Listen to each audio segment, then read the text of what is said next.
ਅੱਜ ਦੀ ਜਿਹੜਾ main topic ਆ, ਜੇ ਹੁਣ ਆਪਾਂ ਉਸ ਤੇ ਵੱਲ ਆਈਏ, ਜਿਹੜਾ ਸੁਪਰੀਮ ਕੋਰਟ ਦਾ ਕੇਸ ਆ, ਜਿਸ ਦੇ ਵਿੱਚ ਸੁਪਰੀਮ ਕੋਰਟ ਨੇ ਬੇਸਿਕਲੀ ਅਸਾਈਲਮ ਦੇ ਸਟੈਂਡਰਡ ਨੂੰ ਹੋਰ ਕਹਿ ਸਕਦੇ ਹਾਂ ਵੀ ਹਾਰਡ ਜਾਂ ਉੱਚਾ ਜਿਹੜਾ ਉਹ ਕਰ ਦਿੱਤਾ ਆ। ਸੋ ਦੱਸਿਓ ਜੀ, ਇਹ ਕਿਹੜਾ ਕੇਸ ਆ ਜਿਹੜਾ ਇਸ ਸਾਲ ਦਾ ਹੀ ਸਾਹਮਣੇ ਆਇਆ ਆ, ਅਲ ਸਲਵਾਡੋਰ ਦੇ ਨਾਲ ਰਿਲੇਟਡ ਆ, ਪਰ ਇਹਦਾ ਅਸਰ ਸਾਰੇ ਪਾਸੇ ਹੋਊਗਾ। ਸੋ ਥੋੜਾ ਜਿਹਾ ਸਾਨੂੰ ਪਹਿਲਾਂ ਇਸ ਕੇਸ ਦੇ ਬਾਰੇ ਦੱਸਿਓ ਜੀ। ਬਿਲਕੁਲ।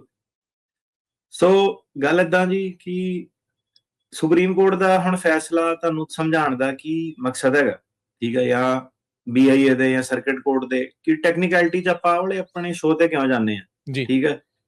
ਸੋ ਪਹਿਲੀ ਗੱਲ ਤਾਂ ਇਹ ਹੈ ਕਿ ਇੱਕ ਸ਼ਾਰਟ ਫਾਰਮ ਵੀਡੀਓ ਹੁੰਦੀਆਂ ਟਿਕਟੌਕ ਵਾਲੀਆਂ, ਜਿਹਦੇ ਵਿੱਚ ਕਿ ਜਾਂ ਇੰਸਟਾਗ੍ਰਾਮ ਵਾਲੀਆਂ, ਤੇ ਉਹਦੇ ਵਿੱਚ ਉਹਨਾਂ ਦੇ ਆਪਣੇ ਆਪਣੇ ਐਲਗੋਰਿਦਮ ਹੁੰਦੇ ਆ ਕਿ ਜੇ ਤੁਸੀਂ 90 ਸਕਿੰਟ ਤੋਂ ਘੱਟ ਬਣਾਉਂਦੇ ਆ, ਤੁਹਾਡੇ ਇੰਨੇ ਵੀ ਹੋਣੇ, ਉਹਨੇ ਵੀ ਹੋਣੇ, ਏਦਾਂ ਦੀਆਂ ਕਈ ਚੀਜ਼ਾਂ ਮੈਥ ਮੂਥ ਦੇ ਉਹਦੇ ਵਿੱਚ ਲੱਗਦੇ ਆ। ਤਾਂ ਕਰਕੇ ਜਿਹੜਾ ਤੁਸੀਂ ਦੇਖੋਗੇ ਕਿ ਕੰਟੈਂਟ ਕ੍ਰੀਏਟਰ ਤੋਂ ਵੀਡੀਓ ਦੇ ਵਿਊ ਜੇ ਜ਼ਿਆਦਾ ਲੈਣੇ ਆ, ਉਹ ਮਸਾਲੇ ਵਾਲੀ ਸ਼ਾਰਟ ਇੱਕ ਜਿਹੜੀ ਵੀਡੀਓ ਹੋ ਜਾਂਦੀ ਹੈ ਜੀ। ਜਿਹੜੀ ਹੁਣ ਸਾਡਾ ਸ਼ੋਅ ਹੈ ਹੈਗਾ ਲੌਂਗ ਫਾਰਮ ਫਾਰਮੈਟ ਦੇ ਵਿੱਚ, ਇਹਦੇ ਵਿੱਚ ਜਿਹੜੀ ਜਨਤਾ ਸਾਡੇ ਨਾਲ ਜੁੜੀ ਹੋਈ ਹੈ, ਇਹਦੇ ਵਿੱਚ ਜਿੱਦਾਂ ਪਿਛਲੀ ਵਾਰੀ ਵੀ ਹਰਜੋਤ ਹੋਣਾ ਨੇ ਵੀ ਕਿਹਾ ਸੀਗਾ, ਤੁਸੀਂ ਵੀ ਕਿਹਾ ਸੀਗਾ, ਕਿ ਜਿਹੜੇ ਮੈਜੋਰਟੀ 90% ਬੰਦੇ ਹੈਗੇ ਆ ਉਹ ਆਪਣੇ ਕਲਾਇੰਟ ਨਹੀਂ ਹੈਗੇ ਜੀ। ਆਪਣੇ ਵਾਲੇ ਤਾਂ ਮੈਂ ਕਈ ਵਾਰੀ ਕਹਿੰਦਾ ਯਾਰ ਤੁਸੀਂ ਸੁਣਦੇ ਹੁੰਦੇ ਤਾਂ ਮੇਰਾ ਕੰਮ ਸੌਖਾ ਹੋ ਜਾਣਾ ਹੈਗਾ, ਪਰ ਚਲੋ ਉਹ ਚੀਜ਼ ਦਾ ਫਰਕ ਨਹੀਂ ਪੈਂਦਾ। ਸੋ ਲੌਂਗ ਫਾਰਮੈਟ ਦੇ ਵਿੱਚ ਤੁਹਾਨੂੰ ਦੱਸਣ ਦਾ ਮਕਸਦ ਕੀ ਹੈਗਾ ਕਿ ਤੁਹਾਨੂੰ ਇੱਕ ਰੀਅਲਿਸਟਿਕ ਪਿਕਚਰ ਜਿਹੜੀ ਬਣੀ ਰਵੇ, ਠੀਕ ਹੈ ਕਿ ਨਹੀਂ, ਕਿ ਜਿਹੜੀ ਸਮਝਦਾਰ ਆਡੀਅנס ਜੁੜੀ ਹੈ। ਕਈਆਂ ਨੂੰ ਨਹੀਂ ਸਮਝ, ਹਰੇਕ ਬੰਦੇ ਨੂੰ ਨਹੀਂ ਸਮਝ ਆਉਂਦਾ, ਹਰੇਕ ਬੰਦਾ ਕਹਿੰਦਾ ਮੈਨੂੰ ਸਮਝਣ ਦੀ ਲੋੜ ਵੀ ਨਹੀਂ ਹੈਗੀ ਜੀ। ਤੇ ਤਾਂ ਕਰਕੇ ਜਿਹੜੇ ਦੁਭਾਸ਼ੀਏ ਇੰਟਰਪ੍ਰੈਟਰ ਜਿਹੜੇ ਹੈਗੇ ਆ ਉਹ ਵੀ ਚੱਲਦੇ ਰਹਿਣੇ ਕੰਮ ਸਾਈਡ ਤੇ। ਪਰ ਇਹ ਹੈ ਕਿ ਜਿਹੜੀ ਚੀਜ਼ ਸੁਪਰੀਮ ਕੋਰਟ ਵੱਲੋਂ ਹੁਣ ਆਉਂਦੀ ਹੈ, ਫੈਸਲਾ ਦੱਸਣ ਦਾ ਮਕਸਦ ਸਿਰਫ ਤੇ ਸਿਰਫ ਇਹ ਆ ਕਿ ਤੁਹਾਨੂੰ ਇੱਕ ਪਤਾ ਲੱਗੇ ਕਿ ਕਚਹਿਰੀਆਂ ਦੇ ਵਿੱਚ ਕੀ ਚੱਲਦਾ, ਕੋਰਟ ਦਾ ਨਜ਼ਰੀਆ ਕੀ ਆ, ਸਰਕਾਰਾਂ ਦਾ ਨਜ਼ਰੀਆ ਕੀ ਆ, ਕਿ ਤਿੰਨੋਂ ਪਾਸਿਆਂ ਦਾ ਜਿਹੜਾ ਨਜ਼ਰੀਆ ਜਿਹੜਾ ਹੈਗਾ, ਸਰਕਾਰੀ ਵਕੀਲ ਸਰਕਾਰ ਕੀ ਕਰ ਰਹੀ ਹੈ, ਜੱਜ ਤੇ ਕੋਰਟ ਤੇ ਅਦਾਲਤਾਂ ਸੁਪਰੀਮ ਕੋਰਟ ਕੀ ਕਰ ਰਿਹਾ, ਕਿਵੇਂ ਹੋ ਰਿਹਾ, ਤੇ ਆਪਾਂ ਜਿੱਦਾਂ ਹੁਣ ਕਲਾਇੰਟ ਜਾਂ ਕਲਾਇੰਟ ਦਾ ਵਕੀਲ ਜਿਹੜਾ ਕੀ ਚੀਜ਼ ਕਰ ਰਿਹਾ। ਸੋ ਸਿਰਫ ਵਨ ਸਾਈਡਡ ਚੀਜ਼ ਜੇ ਤੁਹਾਡੀ ਮੈਂਟੈਲਿਟੀ ਉਹ ਹੈਗੀ ਆ, ਲੈ ਮੇਰੇ ਵਕੀਲ ਨੇ ਮੇਰਾ ਕੇਸ ਪਾਸ ਨਹੀਂ ਕਰਾਇਆ, ਜੇ ਅੱਜ ਦੀ ਡੇਟ ਦੇ ਵਿੱਚ ਵੀ ਉਹੀ ਚੀਜ਼ ਰੱਖਦੇ ਆ, ਠੀਕ ਆ, ਤੇ ਤੋਤੇ ਵਾਂਗੂ ਰਟਿਆ ਹੋਇਆ ਬਿਆਨ ਬੰਦਾ ਉੱਥੇ ਜਾ ਕੇ ਜਿਹੜਾ ਬੋਲਦਾ ਪੈਰਾਲੀਗਲ ਦਾ, ਉਹ ਕੇਸ ਪਾਸ ਨਹੀਂ ਹੋ ਸਕਦਾ। ਤੁਹਾਨੂੰ ਹੁਣ ਆ ਜਿਹੜੀ ਸਾਰੀ ਚੀਜ਼ ਆ, ਜੇ ਤੁਹਾਨੂੰ ਸਮਝ ਆ ਗਈ ਇਸ ਚੀਜ਼ ਦੀ, ਤੁਸੀਂ ਆਪਣੇ ਕੇਸ 'ਚ ਬੈਟਰ ਕਰ ਸਕਦੇ ਆ, ਤੁਸੀਂ ਇੱਕ ਚਾਂਸ ਆਪਣੇ ਕੇਸ ਨੂੰ ਦੇ ਸਕਦੇ ਆ। ਸੋ ਆਹੀ ਮਕਸਦ ਜਿਹੜਾ ਹੁੰਦਾ ਲੌਂਗ ਫਾਰਮੈਟ ਸ਼ੋਅ ਜਿਹੜਾ ਹੈਗਾ ਉਹਨੂੰ ਕਰਨ ਦਾ। ਸੋ ਇਹ ਵਾਲਾ ਜਿਹੜਾ ਕੇਸ ਹੈਗਾ ਇਹ ਐਲ ਸੈਲਵਾਡੋਰ ਦਾ ਹੈਗਾ, ਪਰ ਇਹਨੇ ਸਾਰਿਆਂ ਨੂੰ ਭਾਜੜਾ ਜਿਹੜੀਆਂ ਪਾ ਦੇਣੀਆਂ ਜੀ, ਠੀਕ ਹੈ। ਇਹ ਪਿਛਲੇ ਹਫਤੇ ਆਇਆ। ਇਸ ਕੇਸ ਦੇ ਵਿੱਚ ਕੀ ਹੋਇਆ ਸੀਗਾ ਕਿ ਇੱਕ ਵਿਅਕਤੀ ਸੀਗਾ, ਜੇ ਕਹਾਣੀ ਦੀ ਗੱਲ ਕਰੀਏ ਕੇਸ ਦੀ, ਡਗਲਸ ਹੰਬਰਟੋ ਯੂਰੀਅਸ ਔਰ ਲੈਨਾ, ਇਹ ਇੱਕ ਐਲ ਸੈਲਵਾਡੋਰ ਦਾ ਵਿਅਕਤੀ ਸੀਗਾ। ਇਹ ਆਪਣੀ ਘਰ ਵਾਲੀ ਨਾਲ, ਸਾਇਰਨਾ ਤੇ ਇੱਕ ਇਹਨਾਂ ਦਾ ਜਵਾਕ ਸੀਗਾ, ਤਿੰਨ ਜਣੇ ਇਹ ਬਾਰਡਰ ਟੱਪ ਕੇ ਆਏ ਸੀਗੇ ਲਗਭਗ 2021 ਦੇ ਗੇੜ ਦੇ ਵਿੱਚ।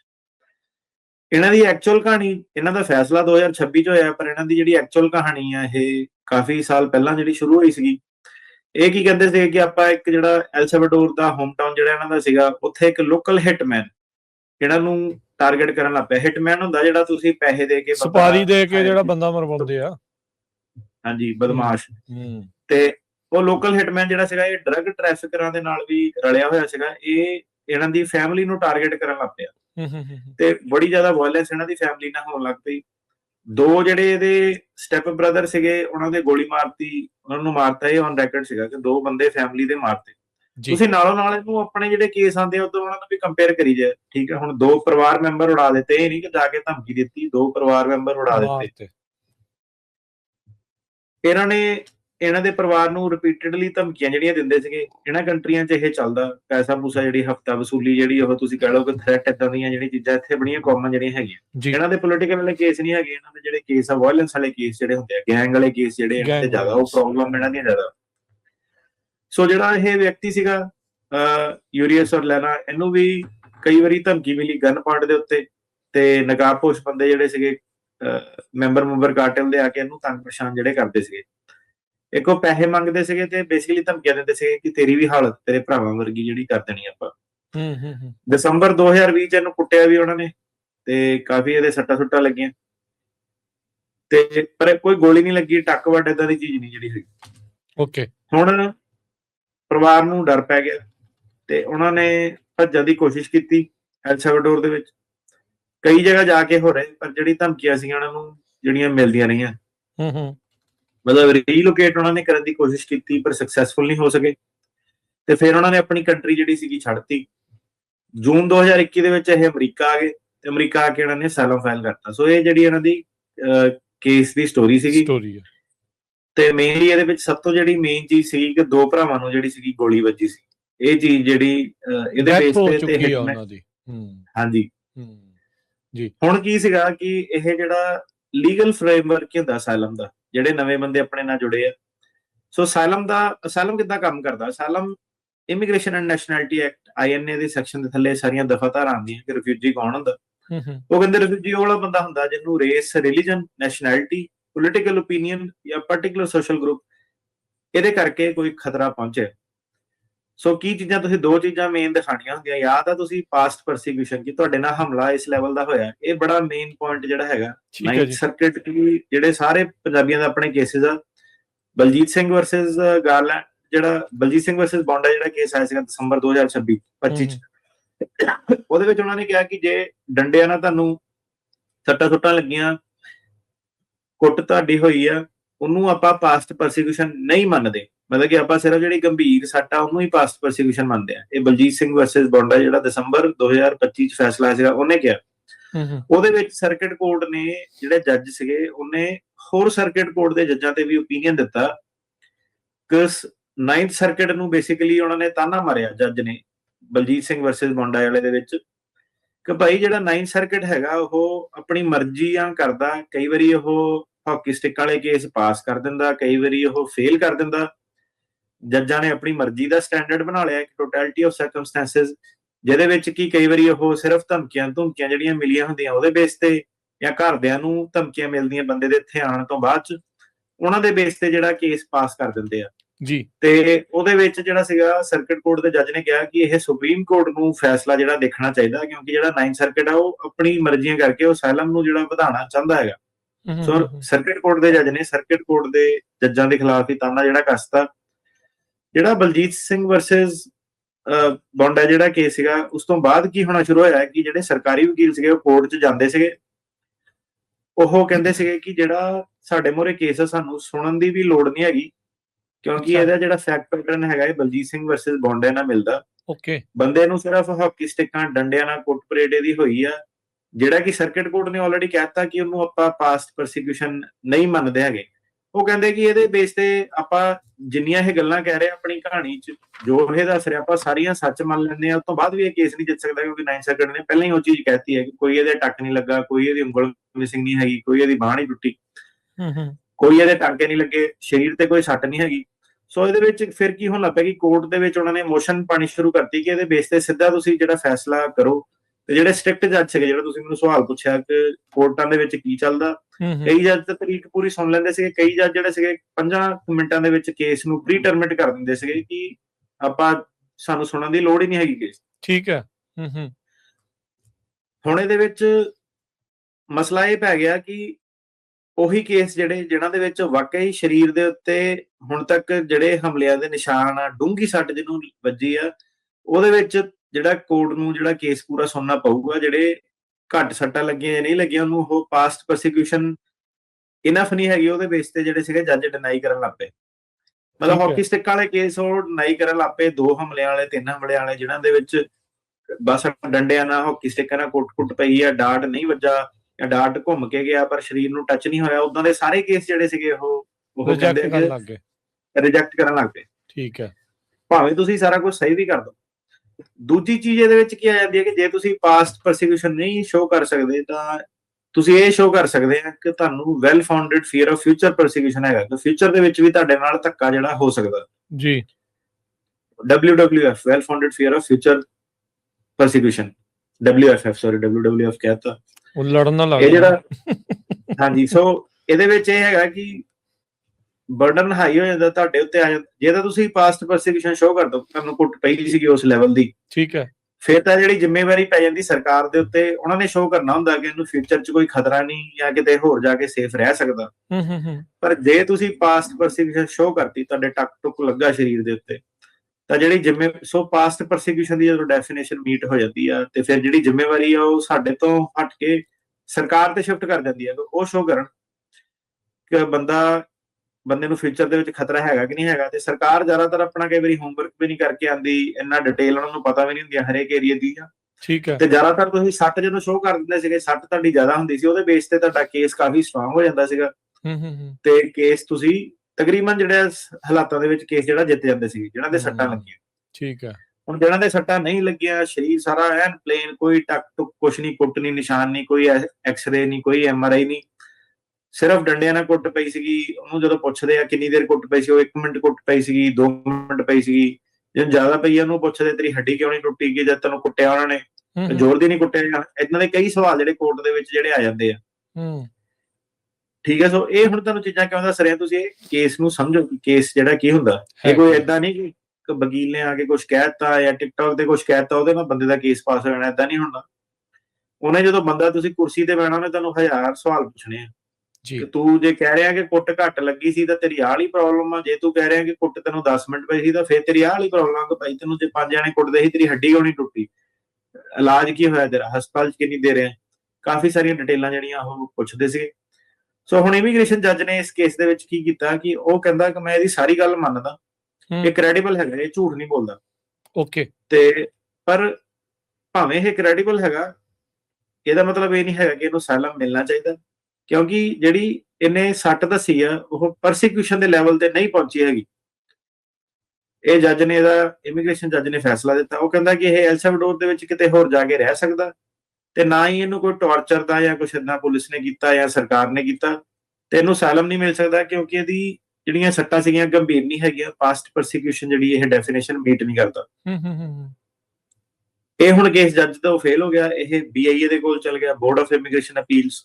ਠੀਕ ਹੈ। ਜਦੋਂ ਇਮੀਗ੍ਰੇਸ਼ਨ ਕੋਰਟ 'ਚ ਕੇਸ ਫੇਲ ਹੁੰਦਾ ਉਹ BIA ਦੇ ਕੋਲ ਚਲ ਜਾਂਦਾ। BIA ਨੇ ਜੱਜ ਦਾ ਜਿਹੜੀਆਂ ਫਾਈਂਡਿੰਗ ਪੜੀਆਂ ਸਾਰੀਆਂ, BIA ਨੇ ਐਗਰੀ ਕਰਤਾ ਕਿ ਨਹੀਂ ਇਹ ਆਪਾਂ ਕੋਰਟ ਦੇ ਨਾਲ, ਜੱਜ ਦੇ ਨਾਲ ਆਪਾਂ ਸਹਿਮਤ ਆ। BIA ਨੇ ਵੀ ਇਹੀ ਫੈਸਲਾ ਦਿੱਤਾ ਕਿ ਜਿਹੜੀ ਥ੍ਰੈਟ ਸੀਗੀ, ਅਸੌਲਟ ਸੀਗੇ, ਇਹ ਲੀਗਲੀ ਪਰਸੀਕਿਊਸ਼ਨ ਦੀ ਡੈਫੀਨੇਸ਼ਨ ਜਿਹੜੀ ਮੀਟ ਨਹੀਂ ਕਰਦੇ। ਇਹਨਾਂ ਦਾ ਲੈਵਲ ਉਸ ਇੰਨਾ ਗੰਭੀਰ ਨਹੀਂ ਹੈਗਾ, ਇਹ ਛੋਟੀਆਂ ਮੋਟੀਆਂ ਸੱਟਾਂ ਹੈਗੀਆਂ। ਠੀਕ ਹੈ। ਹੁਣ ਭਰਾਵਾਂ ਨੂੰ ਮਾਰਿਆ ਸੀਗਾ, ਉਹਨੂੰ ਨਹੀਂ ਮਾਰਿਆ, ਉਹਦੇ ਵੱਜਾ ਨਹੀਂ ਕੁਛ।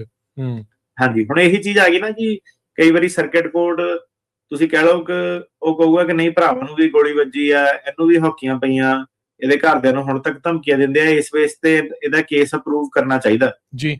ਸੋ ਆਹ ਚੀਜ਼ ਦੇ ਉੱਤੇ ਸਾਰੀ ਬਹਿਸ ਹੈਗੀ ਆ ਕਿ ਜਿਹੜਾ ਸਰਕਟ ਕੋਰਟ ਹੈਗਾ ਉਹ ਕੇਸ ਇਸ ਹਾਲਾਤਾਂ ਦੇ ਵਿੱਚ ਅਪਰੂਵ ਕਰ ਸਕਦਾ ਕਿ ਨਹੀਂ ਕਰ ਸਕਦਾ। ਜਿਹੜਾ ਇਹ ਸੁਪਰੀਮ ਕੋਰਟ ਦਾ ਕੇਸ ਹੈਗਾ, ਬੇਸਿਕਲੀ ਇਹਨਾਂ ਨੇ ਕੀ ਕੀਤਾ ਕਿ ਸਾਰੇ ਸਰਕਟ ਕੋਰਟਾਂ ਦੇ ਹੱਥ ਜਿਹੜੇ ਬੰਨ੍ਹਤੇ ਆ। ਉਹ ਕਹਿੰਦੇ ਆ ਕਿ ਜੋ ਜੱਜ ਨੇ ਫੈਸਲਾ ਦਿੱਤਾ ਤੁਹਾਨੂੰ ਉਹਦੇ ਨਾਲ ਹੀ ਐਗਰੀ ਕਰਨਾ ਪੈਣਾ। ਉਹਦੀ ਰੀਜ਼ਨਿੰਗ ਜਿਹੜੀ ਹੈਗੀ ਅੱਜ ਆਪਾਂ ਡਿਸਕਸ ਕਰਾਂਗੇ ਕਿਉਂ।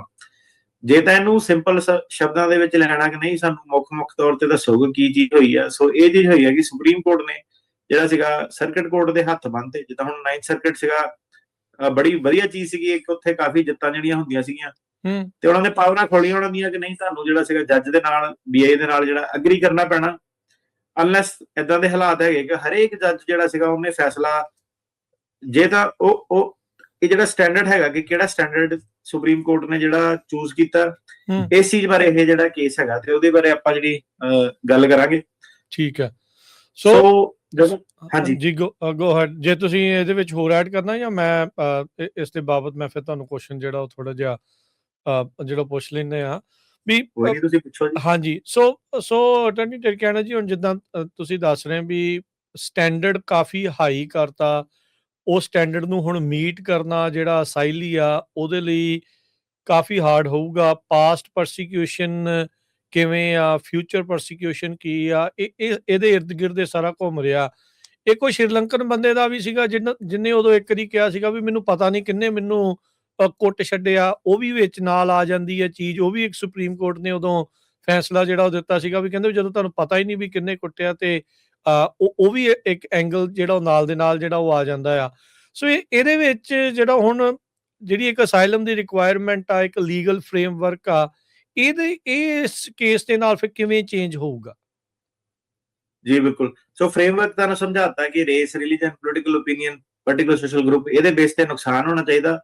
ਪਾਸਟ ਪਰਸੀਕਿਊਸ਼ਨ ਤੁਹਾਡੀ ਜੇ ਹਾਈ ਲੈਵਲ ਦੀ ਨਹੀਂ ਹੈਗੀ ਤਾਂ ਤੁਹਾਡੇ ਲਈ ਪ੍ਰੋਬਲਮਾਂ ਤੁਹਾਡੀਆਂ ਦੁੱਗਣੀਆਂ ਹੋ ਗਈਆਂ। ਜਿਹਦੀ ਪਾਸਟ ਪਰਸੀਕਿਊਸ਼ਨ ਜਿੱਤੇ ਡੂੰਗੀ ਸੱਟ ਜਿਹਦੇ ਲੱਗੀ ਹੈ, ਬੰਦੇ ਦੇ ਨਿਸ਼ਾਨ ਹੈਗੇ, ਪ੍ਰੂਫ ਹੈਗਾ, ਉਹ ਬੰਦੇ ਦਾ ਜਿਹੜਾ ਸੀਗਾ well founded fear future persecution ਮੰਨਿਆ ਜਾਊਗਾ। ਬਾਕੀ ਜਿਹੜੇ ਹੈਗੇ ਉਹ ਜੱਜ ਤੇ ਡਿਪੈਂਡ ਕਰਦਾ ਕਿ ਉਹ ਕਿੱਦਾਂ ਉਹਨੂੰ ਕਨਕਲੂਡ ਕਰਦਾ। ਸੋ ਇਸ ਕੇਸ ਦੇ ਵਿੱਚ ਕੀ ਹੋਇਆ ਰਾਜਕਰਨ ਜੀ, ਕਿ ਜਿਹੜੀ ਇਹਦੀ ਪਰਿਵਾਰ ਸੀਗਾ, ਇਹਨਾਂ ਨੇ ਪਟੀਸ਼ਨ ਫॉर ਰਿਵਿਊ ਕਰਤੀ circuit court of appeals, first circuit 'ਚ ਇਹ ਕੇਸ ਜਿਹੜਾ ਸੀਗਾ ਚਲਾ ਗਿਆ। ਹੁਣ ਫਸਟ ਸਰਕਟ ਦੇ ਵਿੱਚ ਇਸ਼ੂ ਇਹ ਬਣਿਆ ਕਿ BIA ਨੇ ਜਿਹੜਾ ਸੀਗਾ ਫੈਸਲਾ, ਕੀ BIA ਨੇ ਜਿਹੜਾ ਫੈਸਲਾ ਦਿੱਤਾ ਉਹ ਐਵੀਡੈਂਸ ਦੇ ਨਾਲ ਬੈਕਡ ਅਪ ਸੀਗਾ ਕਿ ਨਹੀਂ ਸੀਗਾ। ਕਹਿਣ ਦਾ ਮਤਲਬ ਇਹ ਹੈ ਕਿ ਕੀ ਜਿਹੜਾ ਸਰਕਟ ਕੋਰਟ ਹੈਗਾ ਉਹ ਦੁਬਾਰਾ ਤੋਂ ਕੇਸ ਨੂੰ ਰੀਟਰਾਈ ਕਰ ਸਕਦਾ ਕਿ ਨਹੀਂ ਕਰ ਸਕਦਾ। Okay, so standard of review ਜਿਹੜਾ ਕੀ ਹੋਣਾ ਚਾਹੀਦਾ, ਇੱਕ ਚੀਜ਼ ਹੈਗੀ ਆ ਸਬਸਟੈਂਸ਼ੀਅਲ ਐਵੀਡੈਂਸ ਸਟੈਂਡਰਡ। ਇਸ ਚੀਜ਼ ਬਾਰੇ ਆਪਾਂ ਜਿਹੜੀ ਗੱਲ ਕਰਾਂਗੇ ਕਿ ਇਹ ਜਿਹੜਾ ਸਟੈਂਡਰਡ ਕੀ ਹੈਗਾ। ਹੁਣ ਜਿਹੜਾ ਸਬਸਟੈਂਸ਼ੀਅਲ ਜਿਹੜਾ ਸੁਪਰੀਮ ਕੋਰਟ ਹੁੰਦਾ ਨਾ, ਜਾਂ ਜਿਹੜਾ ਤੁਸੀਂ ਸ਼੍ਰੀਲੰਕਾ ਵਾਲਾ ਕੇਸ ਜਿਹੜਾ ਕਹਿ ਰਹੇ ਸੀਗੇ ਕਿ ਨਕਾਬ ਨਕੂਬ ਪਾਏ ਸੀਗੇ, ਉਹ ਹੋ ਗਈਆਂ ਕਹਾਣੀਆਂ। ਪਰ ਉਹਦੇ ਵਿੱਚੋਂ ਦੀ ਕੇਸ ਦੇ ਵਿੱਚੋਂ ਦੀ ਫੈਸਲਾ ਕੀ ਆਇਆ ਸੀਗਾ? ਫੈਸਲਾ ਉਹਦਾ ਅਲਟੀਮੇਟਲੀ ਇਹ ਸੀਗਾ ਕਿ ਤੁਸੀਂ ਜਿਹੜੇ ਬਾਹਰਲੇ ਡਿਸਟ੍ਰਿਕਟ ਕੋਰਟ ਹੈਗੇ ਆ ਉਹਦੇ ਵਿੱਚ ਜਾ ਕੇ ਅਪੀਲ ਨਹੀਂ ਕਰ ਸਕਦੇ, ਬੰਦਾ ਤੁਸੀਂ ਬਾਹਰ ਨਹੀਂ ਕਢਾ ਸਕਦੇ। ਇੱਕ ਵਾਰੀ ਤੁਹਾਡੇ ਬਿਆਨ ਜਿਹੜੇ ਫੇਲ ਕਰਤੇ, ਐਕਸਪੀਡਾਈਟਡ ਰਿਮੂਵਲ ਚ ਪਾਤਾ ਬੰਦੇ ਨੂੰ, ਪਾਤਾ। ਮਤਲਬ ਤੁਹਾਨੂੰ ਜਿਹੜਾ ਅਪੀਲ ਦੀਆਂ ਆਪਸ਼ਨਾਂ ਤੁਹਾਡੀਆਂ ਉਹਨਾਂ ਨੇ ਲਿਮਿਟ ਕਰਤੀਆਂ। ਪਹਿਲਾਂ ਬੰਦਾ ਬਾਹਰੋਂ ਦੀ ਜਾ ਕੇ ਡਿਸਟ੍ਰਿਕਟ ਕੋਰਟ ਦੇ ਵਿੱਚ ਜਾ ਕੇ ਛਡਾ ਲਿਆਂਦਾ ਸੀ ਬੰਦੇ ਨੂੰ, ਉਹ ਚੀਜ਼ਾਂ ਉਹਨਾਂ ਨੇ ਰਿਸਟ੍ਰਿਕਟ ਕਰਤੀਆਂ ਸੀਗੀਆਂ ਉਹ ਵਾਲੇ ਕੇਸ ਦੇ ਵਿੱਚ। ਠੀਕ ਹੈ।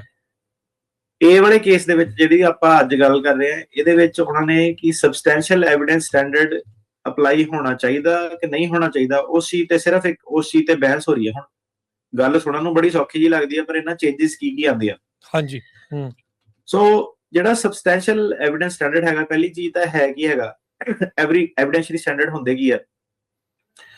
ਇਹਦਾ ਸਿੰਪਲ ਪੰਜਾਬੀ ਦੇ ਵਿੱਚ ਮਤਲਬ ਇਹ ਹੈਗਾ ਕਿ ਜਿਹੜਾ ਪੈਲਟ ਕੋਰਟ ਹੁੰਦਾ, ਜਿਹੜਾ ਸਰਕਟ ਕੋਰਟ ਹੁੰਦੇ ਆ, ਉਹਦੇ ਕੋਲ ਕਿੰਨੀ ਪਾਵਰ ਹੈਗੀ ਆ ਕਿ ਉਹ ਜੱਜ ਦਾ ਜਿਹੜਾ ਫੈਸਲਾ ਬਦਲ ਸਕਦਾ ਕਿ ਨਹੀਂ ਬਦਲ ਸਕਦਾ। ਇਮੀਗ੍ਰੇਸ਼ਨ ਜੱਜ ਦਾ ਤੇ ਬੋਰਡ ਆਫ ਇਮੀਗ੍ਰੇਸ਼ਨ ਅਪੀਲ ਦਾ, ਸਰਕਟ ਕੋਰਟ ਦਾ ਜਿਹੜਾ ਕਿੰਨੀ ਕੁ ਪਾਵਰ ਉਹਦੇ ਕੋਲ ਹੈਗੀ ਆ, ਕਿੰਨਾ ਕੁ ਉਹਦਾ ਰੋਲ ਹੋਣਾ ਚਾਹੀਦਾ। ਠੀਕ ਹੈ। ਹੁਣ ਸਾਰਿਆਂ ਨੂੰ ਦੱਸਦੇ ਜਾਈਏ ਕਿ ਜਿਹੜਾ ਸਰਕਟ ਕੋਰਟ ਹੈਗਾ ਉਹ ਕੱਲਾ ਇਮੀਗ੍ਰੇਸ਼ਨ ਦੇ ਕੇਸ ਨਹੀਂ ਦੇਖਦਾ, ਉਹ ਸਾਰੀ ਸਟੇਟ ਦਾ ਹਾਈਐਸਟ ਕੋਰਟ ਹੁੰਦਾ, ਉਹ ਕਈ ਸਟੇਟਾਂ ਦਾ ਐਕਚੁਅਲੀ ਹਾਈਐਸਟ ਕੋਰਟ ਹੁੰਦਾ। ਤੇ ਉਹਨਾਂ ਨੇ ਕਈ ਹੋਰ ਮਸਲੇ, ਉਹਨਾਂ ਦੇ ਤੁਸੀਂ ਵਾਟਰ ਰਾਈਟਸ ਲੈ ਲਓ, এনवायरमेंट ਲੈ ਲਓ, ਕਈ ਚੀਜ਼ਾਂ ਦੇ ਉੱਤੇ ਉਹਨਾਂ ਨੇ ਸਿਵਲ, ਕ੍ਰਿਮੀਨਲ, ਕਈ ਤਰ੍ਹਾਂ ਦੀਆਂ ਜਿਹੜੀਆਂ ਟੈਕਨੀਕਲ ਬਹੁਤ ਕੁਝ ਜਿਹੜਾ ਉਹਨਾਂ ਦੇ ਆਉਂਦਾ ਮੋਰੇ।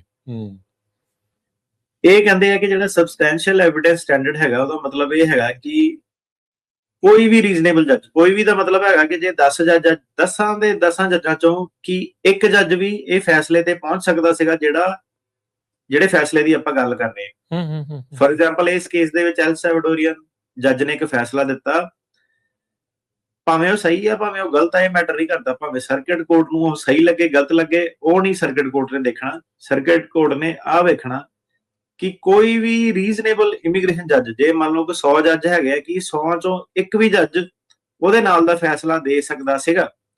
ਜੇ ਉਹ ਫੈਸਲਾ ਦੇ ਸਕਦਾ ਸੀਗਾ ਤੇ ਸਰਕਟ ਕੋਰਟ ਨੂੰ ਉਹ ਜੱਜ ਨਾਲ ਐਗਰੀ ਕਰਨਾ ਪੈਣਾ। ਇਹਨੂੰ ਕਹਿੰਦੇ ਆ ਸਬਸਟੈਂਸ਼ੀਅਲ ਐਵੀਡੈਂਸ ਸਟੈਂਡਰਡ। ਇਹ ਬੜਾ ਔਖਾ ਸਟੈਂਡਰਡ ਹੈਗਾ। ਕਿਉਂਕਿ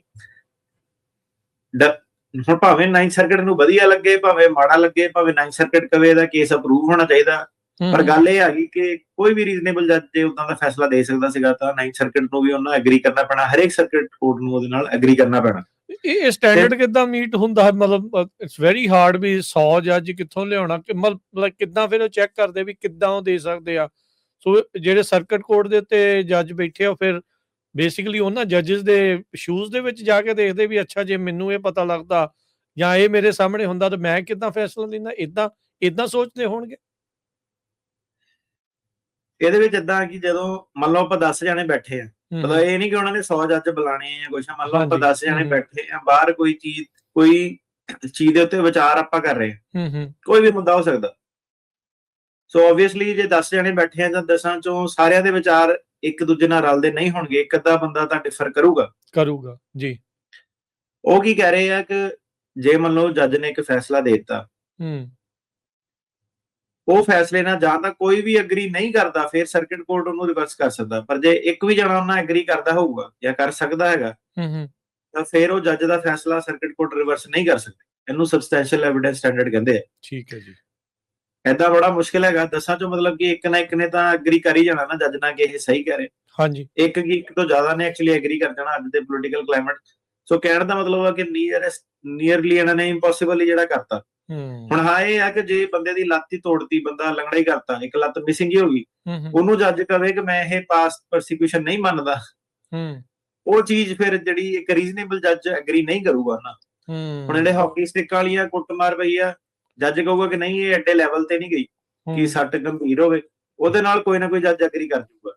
ਸੋ ਕਹਿਣ ਦਾ ਮਤਲਬ ਇਹ ਹੈ ਕਿ ਇਸ ਕਰਕੇ ਜਿਹੜੀ ਚੀਜ਼ ਸੀਗੀ, ਉਹ ਕਹਿੰਦੇ ਆ ਕਿ ਸਰਕਿਟ ਕੋਰਟ ਤੋਂ ਉਹਨਾਂ ਨੇ ਪਾਵਰ ਖੋਲੀ। ਉਹ ਕਹਿੰਦੇ ਤੁਸੀਂ ਜਿਹੜਾ ਸਬਸਟੈਂਸ਼ੀਅਲ ਐਵੀਡੈਂਸ ਸਟੈਂਡਰਡ ਜਿਹੜਾ ਉਹ ਲਗਾਉਣਾ। ਠੀਕ ਹੈ ਜੀ।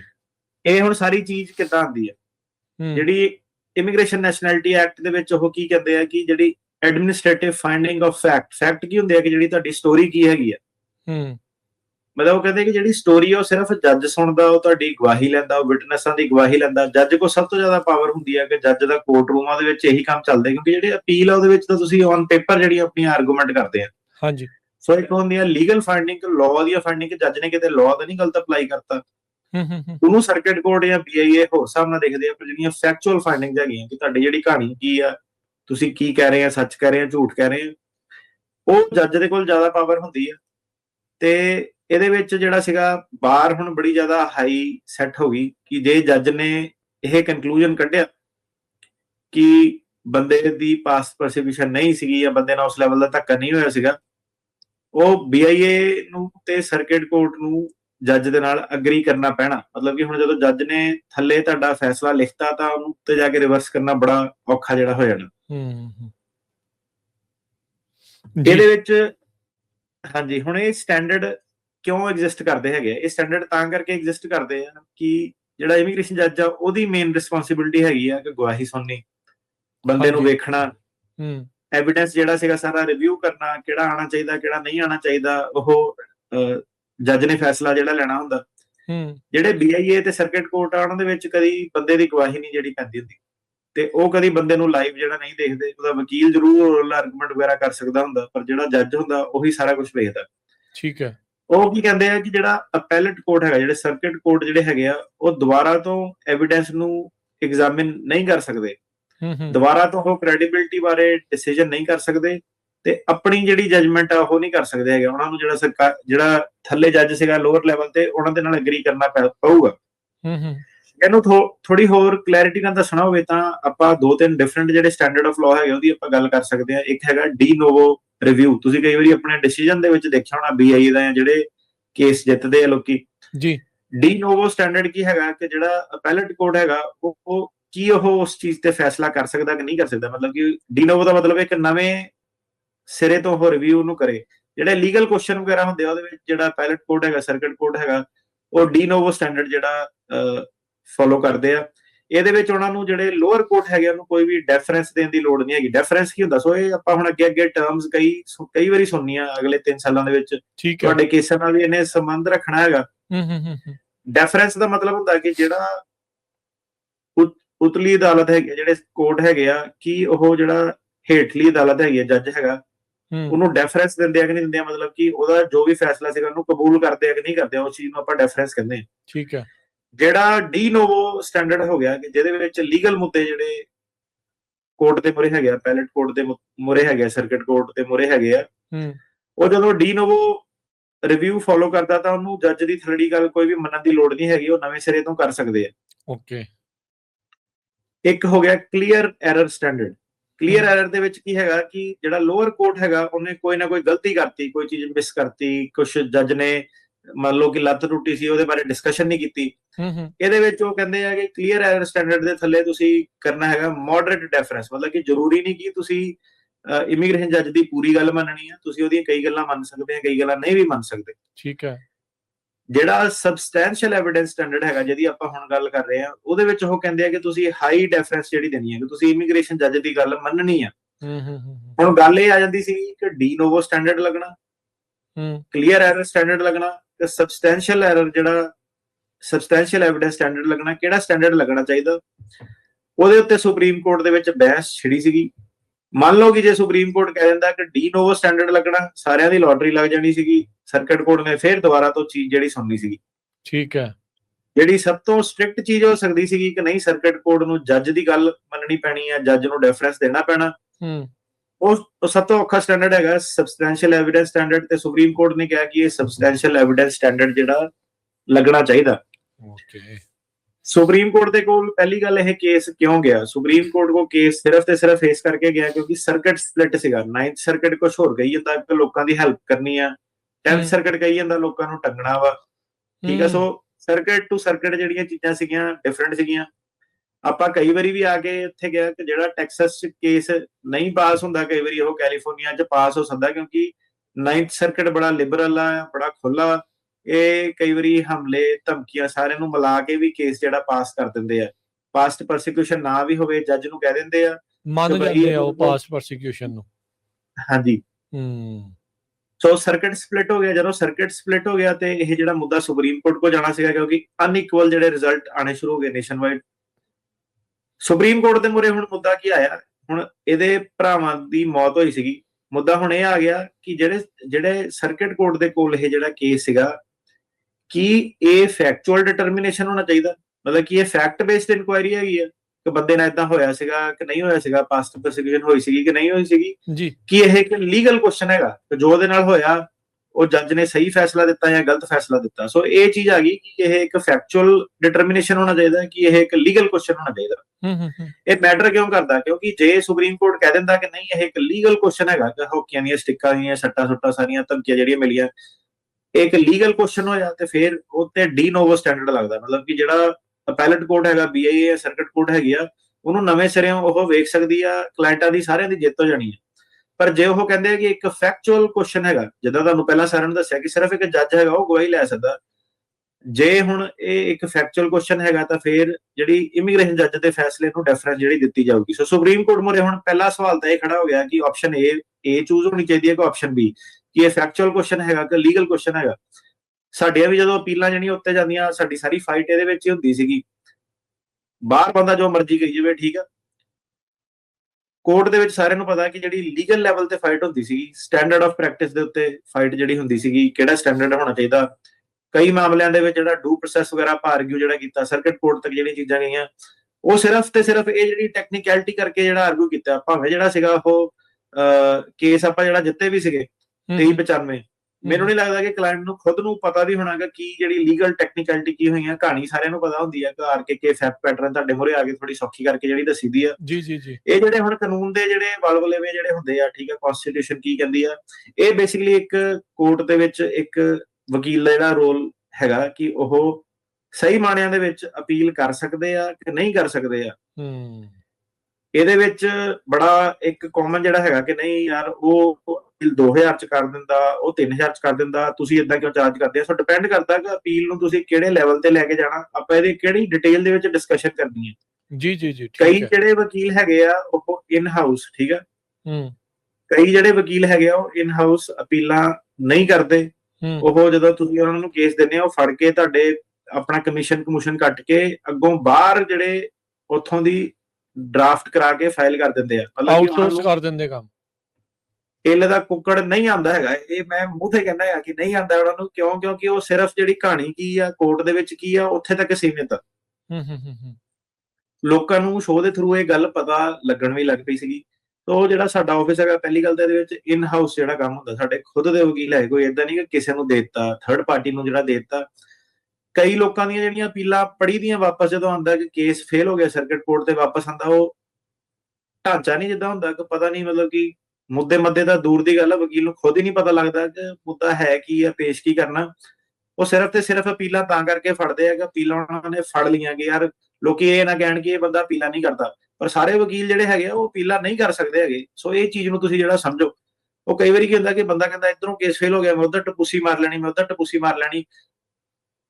ਜਿਹੜਾ ਕੋਈ ਟਪੂਸੀ ਮਾਰੀ ਹੁੰਦੀ, ਕਈ ਵਾਰੀ ਮੈਂ ਕਿਹਾ ਠੀਕ ਆ, ਗੁੱਡ ਲੱਕ, ਮੈਂ ਕਿਹਾ ਚੱਲੂ। BIA ਤੋਂ ਬਾਅਦ ਚ ਪਤਾ ਲੱਗਣਾ। ਉਹ BIA ਤੋਂ ਬਾਅਦ ਚ ਡਿਨਾਈ ਕਰਾ ਕੇ ਆਉਂਦੇ, ਸਰਕਟ ਕੋਰਟ ਤੋਂ ਜਾਂਦੇ, ਸਰਕਟ ਕੋਰਟ ਕਹਿੰਦੀ ਕਿ ਤੇਰੇ ਵਕੀਲ ਨੇ BIA ਚ ਮੁੱਦੇ ਨਹੀਂ ਪੂਰੇ ਸਹੀ ਤਰ੍ਹਾਂ ਰੇਜ਼ ਕੀਤੇ। ਹੁਣ ਮੁੱਦੇ ਉਹ ਕਿੱਦਾਂ ਰੇਜ਼ ਕਰੂਗਾ? ਮੁੱਦੇ ਪਤਾ ਹੀ ਨਹੀਂ ਲੱਗਣੇ ਕਿ ਮੁੱਦੇ ਹੈ ਕੀ ਹੈ। ਜੀ ਜੀ, ਠੀਕ ਹੈ। ਸੋ ਇਮੀਗ੍ਰੇਸ਼ਨ ਹੁਣ ਇਹਦੇ ਵਿੱਚ ਇਹ ਨਹੀਂ ਮੈਟਰ ਕੀਤਾ ਕਿ ਬੰਦੇ ਦੀ ਕਹਾਣੀ ਕੀ ਆ, ਉਹਦੇ ਭਰਾਵਾਂ ਨਾਲ ਕੀ ਹੋਇਆ, ਕੀ ਨਹੀਂ ਹੋਇਆ। ਭਾਵੇਂ ਉਹ ਬੈਕਗਰਾਉਂਡ ਦੇ ਵਿੱਚ ਜ਼ਰੂਰ ਹੈਗਾ, ਤੁਹਾਨੂੰ ਖਬਰ ਸੁਣਾਉਣ ਨੂੰ ਜ਼ਰੂਰ ਕਹਾਣੀ ਆਪਾਂ ਇੱਕ ਸੁਣਾਈ ਹੈ ਕਿ ਇਹਨੂੰ ਹਿਟਮੈਨ ਨੇ ਚੇਜ਼ ਕੀਤਾ, ਏਦਾਂ ਕੀਤਾ। ਪਰ ਜਿਹੜਾ ਸੁਪਰੀਮ ਕੋਰਟ ਦੇ ਕੋਲ ਜਿਹੜਾ ਕੁਐਸਚਨ ਗਿਆ, ਉਹ ਸਿਰਫ ਇੱਕ ਆਹ ਕੁਐਸਚਨ ਗਿਆ ਕਿ ਇਹ ਫੈਕਚੁਅਲ ਡਿਟਰਮੀਨੇਸ਼ਨ ਹੋਣਾ ਚਾਹੀਦਾ ਕਿ ਇੱਕ ਲੀਗਲ ਕੁਐਸਚਨ ਹੋਣਾ ਚਾਹੀਦਾ। ਸਿਰਫ ਇੰਨੀ ਚੀਜ਼ ਦੀ ਜਿਹੜੀ ਬਹਿਸ ਸੀਗੀ, ਇਹ ਸੁਪਰੀਮ ਕੋਰਟ ਦੇ ਮੂਹਰੇ ਮੁੱਦਾ ਆ ਗਿਆ। ਸੁਪਰੀਮ ਕੋਰਟ ਹੁਣ ਕੀ ਕਹਿੰਦਾ ਕਿ ਜਿਹੜਾ ਕੋਰਟ ਦੇ ਵਿੱਚ ਇਸ਼ੂ ਫਰੇਮਿੰਗ ਹੁੰਦੀ ਹੈ, ਇਸ਼ੂ ਕਿੱਦਾਂ ਫਰੇਮ ਹੋਏ ਕਿ ਜਦੋਂ ਆਪਾਂ ਅਸਾਈਲਮ ਦੇ ਡਿਸੀਜਨ ਜਦੋਂ ਆਪਾਂ ਰਿਵਿਊ ਕਰਦੇ ਹਾਂ, ਹਾਇਰ ਕੋਰਟ ਉਹਨੂੰ ਰਿਵਿਊ ਕਰਦਾ ਕਿਹੜਾ ਸਟੈਂਡਰਡ ਸਾਨੂੰ ਲੱਗਣਾ ਚਾਹੀਦਾ ਹੈ, ਕਿਹੜਾ ਸਟੈਂਡਰਡ ਨਹੀਂ ਲੱਗਣਾ ਚਾਹੀਦਾ, ਕਿ ਇਹਨੂੰ ਸਰਕਟ ਕੋਰਟ ਇੰਡੀਪੈਂਡੈਂਟਲੀ ਡਿਸਾਈਡ ਕਰ ਸਕਦਾ ਜਾਂ ਨਹੀਂ ਕਰ ਸਕਦਾ। ਇਹਦੇ ਵਿੱਚ ਜਸਟਿਸ ਜੈਕਸਨ ਦਾ ਕਿਤਾਂਜੀ ਬਰਾਊਨ ਜੈਕਸਨ ਦਾ ਓਪੀਨੀਅਨ ਜਿਹੜਾ ਸੀਗਾ, ਯੂਨੈਨਿਮਸ ਓਪੀਨੀਅਨ ਦਿੱਤਾ ਸੁਪਰੀਮ ਕੋਰਟ ਨੇ, ਸਾਰੇ ਲਿਬਰਲ ਯੂਨੈਨਿਮਸ ਓਪੀਨੀਅਨ 9:0 ਦੀ ਰੇਸ਼ੋ ਦੇ ਨਾਲ, ਮਤਲਬ ਕਿ ਸੁਪਰੀਮ ਕੋਰਟ 100% ਐਗਰੀ ਕੀਤਾ, ਇੱਕ ਵੀ ਜੱਜ ਨੇ ਏਦਾਂ ਨਹੀਂ ਸਰਬਸੰਮਤੀ ਨਾਲ ਦਿੱਤਾ। ਕੋਈ ਏਦਾਂ ਨਹੀਂ ਹੈਗਾ ਕਿ ਕੋਈ ਧੱਕੇਸ਼ਾਹੀ ਹੋਈ ਜਾਂ ਕੋਈ ਗਲਤ ਡਿਸੀਜਨ ਦਿੱਤਾ ਜਾਂ ਕੋਈ ਡਿਸੈਂਟਿੰਗ ਓਪੀਨੀਅਨ ਆ ਗਿਆ। ਸਾਰੇ ਜੱਜ ਜਿਹੜੇ ਕਹਿੰਦੇ ਆ ਕਿ ਜਿਹੜੇ ਫੈਡਰਲ ਕੋਰਟ ਹੈਗੇ ਉਹਨਾਂ ਨੇ ਸਬਸਟੈਂਸ਼ੀਅਲ ਐਵੀਡੈਂਸ ਸਟੈਂਡਰਡ ਹੀ ਅਪਲਾਈ ਕਰਨਾ, ਕਿਉਂਕਿ ਨਹੀਂ ਤਾਂ ਜਿਹੜਾ ਇਮੀਗ੍ਰੇਸ਼ਨ ਜੱਜ ਆ ਉਹਦੀ ਕੋਈ ਜ਼ਿੰਮੇਵਾਰੀ ਰਹਿੰਦੀ ਨਹੀਂ, ਉਹ ਜਿਹੜਾ ਤੁਸੀਂ ਉਹਨੂੰ ਰੋਲ ਦਿੱਤਾ ਸਾਰਾ ਖਤਮ ਹੋ ਜਾਊਗਾ। ਸਰਕਿਟ ਕੋਰਟ ਕਿਸੇ ਵੀ ਤਰੀਕੇ ਨਾਲ ਜਿਹੜਾ ਫਿਰ ਉਹਨੂੰ ਤੋੜ ਮਰੋੜ ਸਕਦਾ ਜੀ। ਇਮੀਗ੍ਰੇਸ਼ਨ ਜੱਜਾਂ ਦੀ ਜਿਹੜੀ ਗੱਲਬਾਤ ਸੀਗੀ, ਜਿਹੜਾ BIA ਨੇ ਫੈਸਲਾ ਦਿੱਤਾ ਉਹਨੂੰ ਤੁਸੀਂ ਮੰਨਣਾ, ਅਨਲੈਸ ਤੁਸੀਂ ਇਹ ਸ਼ੋਅ ਕਰ ਪਾਓ ਕਿ ਜੱਜ ਬਿਲਕੁਲ ਹੀ ਗਲਤ ਸੀਗਾ, ਕੋਈ ਵੀ ਹੋਰ ਜੱਜ ਇਹਨਾਂ ਐਗਰੀ ਨਹੀਂ ਕਰੂਗਾ। ਇਹ ਬੜਾ ਇੱਕ ਡਿਫਿਕਲਟ ਸਟੈਂਡਰਡ ਜਿਹੜਾ ਸੀਗਾ ਸੈੱਟ ਹੋ ਗਿਆ। ਇਹਨੂੰ ਹੁਣ ਜੇ ਆਪਾਂ ਬ੍ਰੇਕ ਡਾਊਨ ਕਰਨਾ ਹੋਵੇ, ਇਹ ਜਿਹੜਾ ਸਟੈਂਡਰਡ ਆਫ ਰਿਵਿਊ ਹੈਗਾ, ਇਹ ਅਪੈਲਟ ਕੋਰਟ ਨੂੰ ਬੇਸਿਕਲੀ ਇੱਕ ਹਦਾਇਤ ਦਿੰਦਾ ਕਿ ਤੁਸੀਂ ਕਿੰਨੀ ਸੁਣਵਾਈ ਕਰ ਸਕਦੇ ਆ ਤੇ ਕਿੰਨੀ ਸੁਣਵਾਈ ਤੁਸੀਂ ਨਹੀਂ ਕਰ ਸਕਦੇ, ਤੁਹਾਡਾ ਪਾਵਰ ਕੀ ਹੋਣਾ। ਇਹਨੂੰ ਹੁਣ ਜੇ ਆਪਾਂ ਇੱਕ ਉਦਾਹਰਨ ਵਜੋਂ ਲਈਏ ਤਾਂ ਆਪਾਂ ਇੱਕ ਦੇਖੀਏ ਕਿ ਇੱਕ ਟੀਚਰ ਜਿਹੜਾ ਹੈਗਾ ਇੱਕ ਸਟੂਡੈਂਟ ਦੇ ਪ੍ਰੋਜੈਕਟ ਨੂੰ ਇੱਕ ਗ੍ਰੇਡ ਦਿੰਦਾ ਜੀ। ਉਹ ਟੀਚਰ ਨੇ ਆਪਣੀ ਜਜਮੈਂਟ ਕਰਕੇ ਜਿਹੜਾ ਗ੍ਰੇਡ ਦਿੱਤਾ ਕਿ ਇਹਦਾ A ਗ੍ਰੇਡ ਆਣਾ ਜਾਂ ਇਹਦਾ B ਗ੍ਰੇਡ ਆਣਾ, ਜੋ ਵੀ ਆਉਣਾ। ਹੁਣ ਜੇ ਜਵਾਕ ਜਿਹੜਾ ਸੀਗਾ ਉਹ ਟੀਚਰ ਨਾਲ ਐਗਰੀ ਨਹੀਂ ਕੀਤਾ, ਉਹ ਕਹਿੰਦਾ ਨਹੀਂ ਮੇਰਾ B ਨਹੀਂ, ਮੈਨੂੰ ਤਾਂ ਧੱਕਾ ਹੋਇਆ, ਮੈਂ ਤਾਂ A ਗ੍ਰੇਡ ਆਣਾ ਚਾਹੀਦਾ, ਉਹ ਉਤਲੇ ਬੋਰਡ ਦੇ ਕੋਲ ਜਾਊਗਾ, ਸਾਰਾ ਕੁਝ ਜਾਊਗਾ। ਹੁਣ ਗੱਲ ਇਹ ਹੈਗੀ ਕਿ ਕੀ ਜਿਹੜਾ ਬੋਰਡ ਹੈਗਾ ਉਹ ਇਹ ਵਾਲੀ ਲਿਖਤ ਪੜੀ ਚ ਪੈ ਸਕਦਾ ਕਿ ਇਹਦਾ ਹਾਇਰ ਗ੍ਰੇਡ ਆਣਾ ਚਾਹੀਦਾ ਸੀਗਾ, ਕਿ ਉਹ ਦੁਬਾਰਾ ਤੋਂ ਉਹਦਾ ਪੇਪਰ ਰੀਚੈਕ ਕਰ ਸਕਦਾ ਹੈ, ਉਹਨੂੰ A ਗ੍ਰੇਡ ਦੇ ਸਕਦਾ, ਕਿ ਜਾਂ ਫਿਰ ਉਹ ਇਹ ਕਹੂਗਾ ਕਿ ਨਹੀਂ ਤੇਰਾ ਟੀਚਰ ਨੇ ਆਲਰੇਡੀ ਗ੍ਰੇਡਿੰਗ ਕਰਤੀ ਆ, ਹੋਰ ਵੀ ਕਈ ਟੀਚਰ ਹੋ ਸਕਦੇ ਉਹ ਸੇਮ ਲੈਵਲ ਦੀ ਗ੍ਰੇਡਿੰਗ ਕਰ ਸਕਦੇ ਆ, ਤੇ ਕਿਉਂਕਿ ਇਹ ਟੀਚਰ ਕੋਈ ਅਲੱਗ ਨਹੀਂ ਹੈਗਾ, ਇੱਕ ਨਾ ਇੱਕ ਘੱਟੋ ਘੱਟ ਟੀਚਰ ਇਦਾਂ ਦਾ ਹੋਰ ਹੈਗਾ ਜਿਹੜਾ ਕਿ ਇਹ ਵਾਲੇ ਟੀਚਰ ਦੇ ਨਾਲ ਐਗਰੀ ਕਰਦਾ ਹੋਊਗਾ, ਤਾਂ ਕਰਕੇ ਆਪਾਂ ਤੇਰੀ ਰੀਗ੍ਰੇਡਿੰਗ ਨਹੀਂ ਕਰ ਸਕਦੇ, ਆਪਾਂ ਸਿੱਧੇ ਟੀਚਰ ਦੇ ਨਾਲ ਹੀ ਐਗਰੀ ਕਰਨਾ, ਆਪਾਂ ਤੇਰੇ ਗ੍ਰੇਡ ਚੇਂਜ ਨਹੀਂ ਕਰ ਸਕਦੇ। ਸੋ ਆਹ ਡਿਫਰੈਂਸ ਜਿਹੜਾ ਆ, ਜੇ ਤਾਂ ਉਤਲੀ ਅਦਾਲਤ ਦੇ ਕੋਲ ਰੀਗ੍ਰੇਡ ਕਰਨ ਦੀ ਆਪਸ਼ਨ ਹੁੰਦੀ ਤੁਹਾਨੂੰ ਸਾਰਿਆਂ ਨੂੰ ਫਾਇਦਾ ਹੋਣਾ ਸੀਗਾ, ਪਰ ਉਹਨਾਂ ਨੇ ਉਹ ਦਰਵਾਜ਼ਾ ਕਲੋਜ਼ ਕਰਤਾ। ਉਹ ਕਹਿੰਦੇ ਇਹਨਾਂ ਲਿਟੀਗੇਸ਼ਨ ਬਹੁਤ ਜ਼ਿਆਦਾ ਵੱਧਦੀ ਹੈ, ਇਮੀਗ੍ਰੇਸ਼ਨ ਦਾ ਬੈਕਲੌਗ ਬਹੁਤ ਜ਼ਿਆਦਾ ਹੈਗਾ, ਜਿੱਦਾਂ ਜੱਜ ਥੱਲੇ ਡਿਸਾਈਡ ਕਰ ਰਿਹਾ ਉਦਾਂ ਹੀ ਜਿਹੜੀ ਉੱਪਰ ਜਿਹੜੀ ਚੀਜ਼ ਜਾਊਗੀ। ਸੋ ਹੇਠਲੀ ਅਦਾਲਤ ਦਾ ਫੈਸਲਾ ਬਰਕਰਾਰ ਰਹੇਗਾ ਜਿੱਦਾਂ ਉਹਨਾਂ ਨੇ ਕਰਤਾ ਮਤਲਬ ਜੀ। ਤੇ ਇਮੀਗ੍ਰੇਸ਼ਨ ਜੱਜ ਜਿਹੜੇ ਤੁਹਾਨੂੰ ਪਤਾ, ਮਿਲਟਰੀ ਜੱਜ ਵੀ ਜਿਹੜੇ ਆ ਗਏ, ਕਈਆਂ ਨੇ ਤਾਂ ਤੁਸੀਂ ਡੰਡੇ ਸੋਟੀਆਂ ਵਾਲਾ ਦੱਸਣਾ, ਉਹਨੇ ਕਹਿਣਾ ਲੈ ਇਹ ਤਾਂ ਸਧਾਰਨ ਜੀ ਗੱਲ ਲੱਗ ਰਹੀ, ਮੈਨੂੰ ਨਹੀਂ ਲੱਗਦਾ ਕਿ ਇਹ ਲੈਵਲ ਦਾ ਹਾਰ ਮੰਨਣਾ ਜ਼ਿਆਦਾ। ਜਿਹੜਾ ਮਿਲਟਰੀ ਵਾਲਾ ਬੰਦਾ, ਟਫ ਬੰਦਾ, ਉਹ ਕਈ ਵਾਰੀ ਉਦਾਂ ਹੀ ਨਹੀਂ ਮੰਨਦਾ, ਉਹਨੇ ਸਿੰਪਲ ਜਿਹੜੇ ਸੀਗੇ ਤੁਹਾਡੇ ਟੱਕ ਵੀ ਜਿਹੜੇ ਲੱਗੇ ਆ ਉੱਤੇ ਵੀ ਨਹੀਂ ਭਾਵੇਂ ਉਹ ਮੰਨੇ। ਤੇ ਇਹ ਜਿਹੜਾ ਹੁਣ ਫੈਸਲਾ ਇਹ ਹੋਇਆ ਕਿ ਤੁਸੀਂ ਜੱਜ ਦੀ ਜਿਹੜੀ ਜੋ ਵੀ ਜੱਜ ਨੇ ਫੈਸਲਾ ਦਿੱਤਾ ਉਹਦੇ ਨਾਲ ਜਿਹੜਾ ਅਗਰੀ ਕਰਨਾ। ਸੋ ਇਹਦੇ ਨਾਲ ਜਿਹੜਾ ਸੀਗਾ ਆਪਣਾ ਸਰਕਿਟ ਕੋਰਟ ਵਾਲੀ ਜਿਹੜੀ ਤੁਸੀਂ ਕਹਿ ਲਓ ਕਿ ਇੱਕ ਵਿੰਡੋ ਜਿਹੜੀ ਸੀਗੀ, ਜਿੱਥੇ ਸਾਨੂੰ ਬੜੀ ਜ਼ਿਆਦਾ ਉਮੀਦ ਹੁੰਦੀ ਸੀ 9th ਸਰਕਿਟ ਤੇ ਹੁਣ ਜਿਹੜੇ ਜਿੰਨੇ ਵੀ ਥੱਲੇ ਕੇਸ ਜਿਹੜੇ ਸੀਗੇ, ਕਾਫੀ ਉਮੀਦ ਸੀਗੀ ਕਿ ਆਪਾਂ ਸਰਕਿਟ ਕੋਰਟ 'ਚ ਲੈ ਕੇ ਜਾਵਾਂਗੇ, ਉੱਥੇ ਜਾ ਕੇ ਰਿਵਰਸ ਹੋ ਜੂਗੇ, ਤੇ ਉਹਨਾਂ ਨੇ 9th ਸਰਕਿਟ ਦੇ ਇੱਕ ਤਰ੍ਹਾਂ ਹੱਥ ਬੰਨ੍ਹਤੇ। ਸੁਪਰੀਮ ਕੋਰਟ ਤੋਂ ਬਿਯੋਂਡ ਨਹੀਂ ਕਿਸੇ 9th ਸਰਕਿਟ ਦੇ ਜੱਜ ਨੇ ਜਾਣਾ, ਕਿਉਂਕਿ ਸਹੀ ਗੱਲ ਆ, ਉਹ ਵੀ ਜਦੋਂ ਸੁਪਰੀਮ ਕੋਰਟ ਨੇ ਦੁਬਾਰਾ ਚਿੱਠੀ 'ਚ ਲਿਖੀ ਕਿ ਇਹ ਤੁਸੀਂ ਸਾਡੀ ਗੱਲਬਾਤ ਨਹੀਂ ਮੰਨ ਰਹੇ ਜੱਜ ਦੀ, ਉਹਨਾਂ ਦੀ ਆਪਣੀ ਪੋਜੀਸ਼ਨ ਜਿਹੜੀ ਡੇਂਜਰ ਦੇ ਵਿੱਚ ਆ ਜਾਊਗੀ। ਤੇ ਕਹਿਣ ਦਾ ਮਤਲਬ ਇਹ ਹੈ ਕਿ ਤੁਹਾਡੀ ਜਿਹੜੀ ਸਾਰੀ ਫਾਈਟ ਜਿਹੜੀ ਹੈਗੀ ਨਾ ਹੁਣ ਖਲੜੀਆਂ ਅਦਾਲਤਾਂ ਦੇ ਵਿੱਚ ਆ ਗਈ ਆ, ਕਿ ਤੁਹਾਡੇ ਫੈਕਟਸ ਕੀ ਨੇ, ਤੁਹਾਡੇ ਸਰੀਰ ਤੇ ਟੱਕ ਸੱਟਾਂ ਨਿਸ਼ਾਨ ਜਿਹੜੇ ਲੱਗੇ ਆ, ਕਿ ਤੁਹਾਡੀ ਸਿੰਪਲ ਹਾਕੀ ਸਟਿੱਕਾਂ ਨਾਲ ਬੀਟਿੰਗ ਜਿਹੜੀ ਹੋਈ ਆ, ਉਹ ਸਾਰੀਆਂ ਚੀਜ਼ਾਂ ਤੇ ਜਿਹੜਾ ਡਿਪੈਂਡ ਇਹ ਚੀਜ਼ ਜਿਹੜੀ ਕਰਦੀ ਆ। ਇਹਨੂੰ ਹੁਣ ਆਪਾਂ ਜੇ ਕੇਸ ਤੋਂ ਬਾਹਰ ਹੋ ਕੇ ਜੇ ਵੇਖੀਏ ਰਾਜਗਰਨ ਜੀ, ਉਹ ਕੀ ਕਹਿੰਦੇ ਆ, ਕਹਿੰਦੇ ਬਾਰਡਰ ਖੁੱਲਾ ਸੀਗਾ ਤੇ ਡਾਇਰੈਕਟ ਫਲਾਈਟਾਂ ਵਾਲੇ ਬੜੇ ਆ ਗਏ ਆ, ਤੁਹਾਨੂੰ ਸਾਰਿਆਂ ਨੂੰ ਹੀ ਪਤਾ ਵਾ। ਉਹ ਜਿਹੜੇ ਡਾਇਰੈਕਟ ਫਲਾਈਟਾਂ ਵਾਲੇ ਜਿਹੜੇ ਆਏ ਸੀਗੇ, ਮਾਹੌਲ ਵੀ ਉਹਨਾਂ ਨੇ ਜਿਹੜੇ ਪੁਰਾਣੇ ਬੰਦੇ ਸੀਗੇ ਉਹਨਾਂ ਦਾ ਵੀ ਬੜਾ ਖਰਾਬ ਕੀਤਾ ਵਾ, ਕਮਿਊਨਿਟੀ ਦਾ ਵੀ ਕੰਮ ਬੜਾ ਜਿਹੜਾ ਖਰਾਬ ਹੋਇਆ ਇੱਕ ਲੈਵਲ ਤੇ। ਕਈ ਤਰ੍ਹਾਂ ਦੇ ਬੰਦੇ ਜਿਹੜੇ ਆ ਗਏ ਆ, ਤੇ ਉਹਦੇ ਵਿੱਚੋਂ ਦੀ ਕਈ ਤਾਂ ਆਪਾਂ ਵੇਖਿਆ ਕਿ ਜਦੋਂ ਪਹਿਲੀ ਉਹਨਾਂ ਨੂੰ ਫੜਿਆ ਹੀ ਅਜੇ ਉਹਨਾਂ ਨੇ ਜਿੱਦਾਂ ਡਿਟੇਨ ਹੋਣੇ ਸ਼ੁਰੂ ਹੋਏ, ਪਹਿਲਾਂ ਹੀ ਜਿਹੜਾ ਸੀਗਾ ਕਦੀ ਭੈਣ ਦਾ ਫੋਨ ਕਦੀ ਭਰਾ ਦਾ ਫੋਨ ਕਿ ਨਹੀਂ ਜੀ ਇਹ ਤਾਂ ਬੰਦਾ ਬੜਾ ਪੋਲਾ, ਇਹ ਤਾਂ ਜੇਲ੍ਹ 'ਚ ਇੱਕ ਦਿਨ ਵੀ ਨਹੀਂ ਰੁਕ ਸਕਦਾ। ਕਈ ਬੰਦੇ ਜਿਹੜੇ ਵਾਪਸ ਵੀ ਚਲ ਗਏ ਜੱਜਾਂ ਕੋ, ਉਹ ਲੈ ਕੇ ਮੇਰੇ ਖਿਆਲ ਅੰਕੜਾ ਕਿੰਨਾ 1 ਮਿਲੀਅਨ ਤੋਂ ਉੱਤੇ ਦਾ ਹੈਗਾ ਜਿਹਨਾਂ ਨੇ ਵਲੰਟਰੀ ਡਿਪਾਰਚਰ ਸੈਲਫ ਰਿਪੋਰਟ ਜਿਹੜਾ ਕਰ ਲਿਆ ਜੀ। ਸੋ ਉਸ ਤੋਂ ਬਾਅਦ ਕੀ ਸੀਗਾ ਕਿ ਜੱਜ ਇਹਨਾਂ ਨੇ ਰਿਪਲੇਸ ਕਰਕੇ ਜਿਹੜੇ ਵਧੀਆ ਜੱਜ ਸੀਗੇ ਉਹ ਕੱਢਤੇ ਬਾਹਰ, ਜਿਹੜੇ ਗ੍ਰਾਂਟ ਰੇਟ ਵਾਲੇ ਸੀਗੇ ਕੱਢਤੇ, ਜਿਹੜੇ ਸਟ੍ਰਿਕਟ ਜੱਜ ਸੀਗੇ ਉਹ ਪਾਤੇ। ਸਟ੍ਰਿਕਟ ਜੱਜਾਂ ਨੇ ਕੀ ਕਹਿਣਾ ਸ਼ੁਰੂ ਕਰਤਾ ਕਿ ਤੇਰਾ ਹਮਲਾ ਉਸ ਲੈਵਲ ਦਾ ਹੈ ਨਹੀਂਗਾ, ਨਾ ਤੇਰੇ ਕੋਲ ਕੋਈ ਸਬੂਤ ਆ, ਨਾ ਕੋਈ ਤੇਰੇ ਸਰੀਰ ਤੇ ਨਿਸ਼ਾਨ ਆ। ਪਾਸਟ ਪ੍ਰੋਸੀਕਿਊਸ਼ਨ ਦੀ ਡੈਫੀਨੇਸ਼ਨ ਜਿਹੜੀ ਮੀਟ ਨਹੀਂ ਹੁੰਦੀ। ਇਸ ਚੀਜ਼ ਦੇ ਵਿੱਚ ਕੀ ਸੀਗਾ ਕਿ ਜਿਹੜੇ ਆ ਪੈਰਾਲੀਗਲ ਕਹਾਣੀਕਾਰ ਜਿਹੜੇ ਇੱਧਰ ਕਿਸੇ ਨੇ ਦਫ਼ਤਰ ਖੋਲਿਆ, ਇੰਡੀਆ ਆਊਟਸੋਰਸ ਜਿਹੜੇ ਕੀਤੇ ਆ, ਇਹ ਸਾਰੇ ਫਸ ਗਏ ਬਲਬਲੇਵੇਂ ਜਿਹਦੇ। ਇਹ ਸ਼ੋਅ ਆਪਣੇ ਹੀ ਸੁਣਦੇ ਆ, ਇਹ ਚੀਜ਼ ਦੀ ਨਾ ਮਿਸਟੇਕ ਕਰਿਓ, ਸ਼ੋਅ ਇਹ ਆਪਣੇ ਹੀ ਸੁਣਦੇ ਆ। ਪਰ ਇਹ ਸੀਗਾ ਕਿ ਜਦੋਂ ਤੱਕ ਇਹ ਫਸੇ ਸੀਗੇ, ਇਹਨਾਂ ਨੇ ਉਹੀ ਜਿਹੜਾ ਕਹਾਣੀਆਂ ਢਾਂਚੇ, 2 ਹਮਲੇ ਹੋਏ, ਹਾਕੀ ਸਟਿੱਕਾਂ ਪਈਆਂ, ਉਹ ਕੇਸ ਜਿਹੜੇ ਸੀਗੇ ਪਾਸ ਹੋਣੇ ਬੰਦ ਹੋ ਗਏ ਕਿਉਂਕਿ ਜੱਜ ਹੁਣੇ ਆ ਗਏ। ਸਰਕਟ ਕੋਰਟ ਦੇ ਵਿੱਚ ਜਾ ਕੇ ਇੱਕ ਉਮੀਦ ਸੀਗੀ, ਸੁਪਰੀਮ ਕੋਰਟ ਨੇ ਸਰਕਟ ਕੋਰਟ ਵਾਲਾ ਦਰਵਾਜ਼ਾ ਵੀ ਜਿਹੜਾ ਉਹ ਬੰਦ ਕਰਤਾ। ਹੁਣ ਤੁਸੀਂ ਜਿਹੜੇ ਸਾਰੇ ਜਾਣੇ ਸੁਣਦੇ ਆ, ਠੀਕ ਆ, ਆਪਾਂ ਨੂੰ ਹੇਟ ਵੀ ਬੜੇ ਬੰਦੇ ਕਰਦੇ ਆ, ਪਸੰਦ ਵੀ ਬੜੇ ਬੰਦੇ ਕਰਦੇ ਆ। ਕਈ ਜਿਹੜੇ ਭਾਵੇਂ ਸਿਟੀਜ਼ਨ ਵੀ ਬਣ ਕੇ ਸੁਣਦੇ ਆ। ਕਿਉਂ ਸੁਣਦੇ ਆ ਉਹ?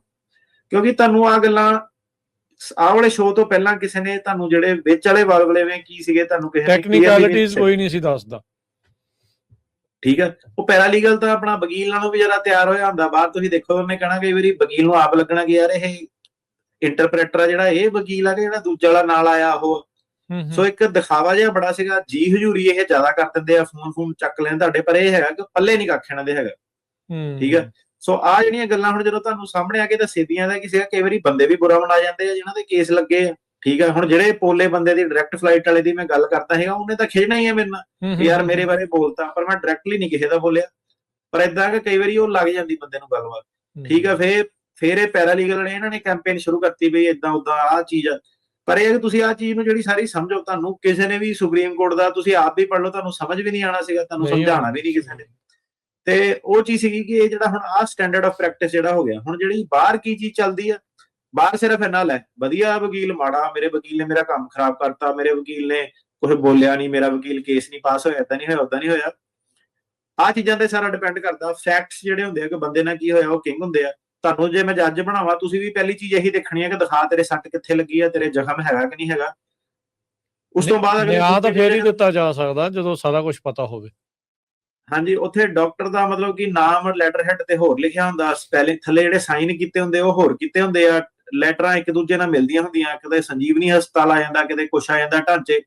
ਸੋ ਮਤਲਬ ਸਾਰੀ ਚੀਜ਼ ਨੂੰ ਤੁਸੀਂ ਲੈ ਕੇ ਦੇਖੋ। ਕੇਸ ਹੁਣ ਜਿਹੜੇ ਪੁੱਛਿਆ ਜਾਏਗਾ ਕਿ ਕੇਸ ਕਿਹਨਾਂ ਦੇ ਪਾਸ ਹੋਣੇ ਆ, ਕੇਸ ਉਹਨਾਂ ਦੇ ਪਾਸ ਹੋਣੇ ਆ ਜਿਹੜੇ ਬੰਦੇ ਦੇ ਵਿੱਚ ਆਪਣੇ ਦੇ ਵਿੱਚ ਦਮ ਹੈਗਾ। ਜਿਹੜੇ ਬੰਦੇ ਦੇ ਵਿੱਚ ਆਪਣੇ 'ਚ ਦਮ ਨਹੀਂ ਹੈਗਾ, ਉਹਦਾ ਕੇਸ ਨਹੀਂ ਪਾਸ ਹੋਣਾ। ਸੋ ਉਹ ਵਾਲਾ ਮਾਹੌਲ ਜਿਹੜਾ ਹੁਣ ਇਸ ਵੇਲੇ ਜਿਹੜਾ ਜਾਣਾ, ਆਪਣੇ ਜ਼ਿਆਦਾ ਕੇਸ ਕਿਉਂ ਪਾਸ ਹੁੰਦੇ ਆ? ਕਿਉਂਕਿ ਜਦੋਂ ਬੰਦਾ ਆ ਕੇ ਬਹਿੰਦਾ, ਅੱਧਿਆਂ ਨਾਲ ਧੂੰਆਂ ਨਿਕਲ ਜਾਂਦਾ, ਅੱਧੇ ਭੱਜ ਜਾਂਦੇ ਕਿ ਲੈ ਯਾਰ ਇਹ ਵਕੀਲ ਬੜਾ ਔਖਾ, ਸਵਾਲ ਬੜੇ ਔਖੇ ਪੁੱਛਦਾ ਵਾ। ਜਿਹੜਾ ਫਿਨਿਸ਼ ਲਾਈਨ ਤੱਕ ਪਹੁੰਚਦਾ ਵਾ, ਉਹ 100% ਬੰਦਾ ਰੈਡੀ ਆ, ਉਹਦਾ ਆਪ ਦਾ ਕੇਸ ਆ, ਆਪ ਉਹਨੇ ਕੱਲੀ ਚੀਜ਼ ਦੱਸੀ ਹੈ, ਕੱਲਾ ਡਾਕੂਮੈਂਟ ਉਹਦੇ ਕੋਲ ਗਿਆ ਹੈਗਾ। ਸੋ ਆਹ ਚੀਜ਼ ਜਿਹੜੀ ਤੁਹਾਡੇ ਸਾਹਮਣੇ ਆਣੀ ਆ, ਅਗਲੇ 3-3.5 ਸਾਲ ਵੀ ਇਹੀ ਚੀਜ਼ਾਂ ਜਿਹੜੀਆਂ ਹੋਣੀਆਂ।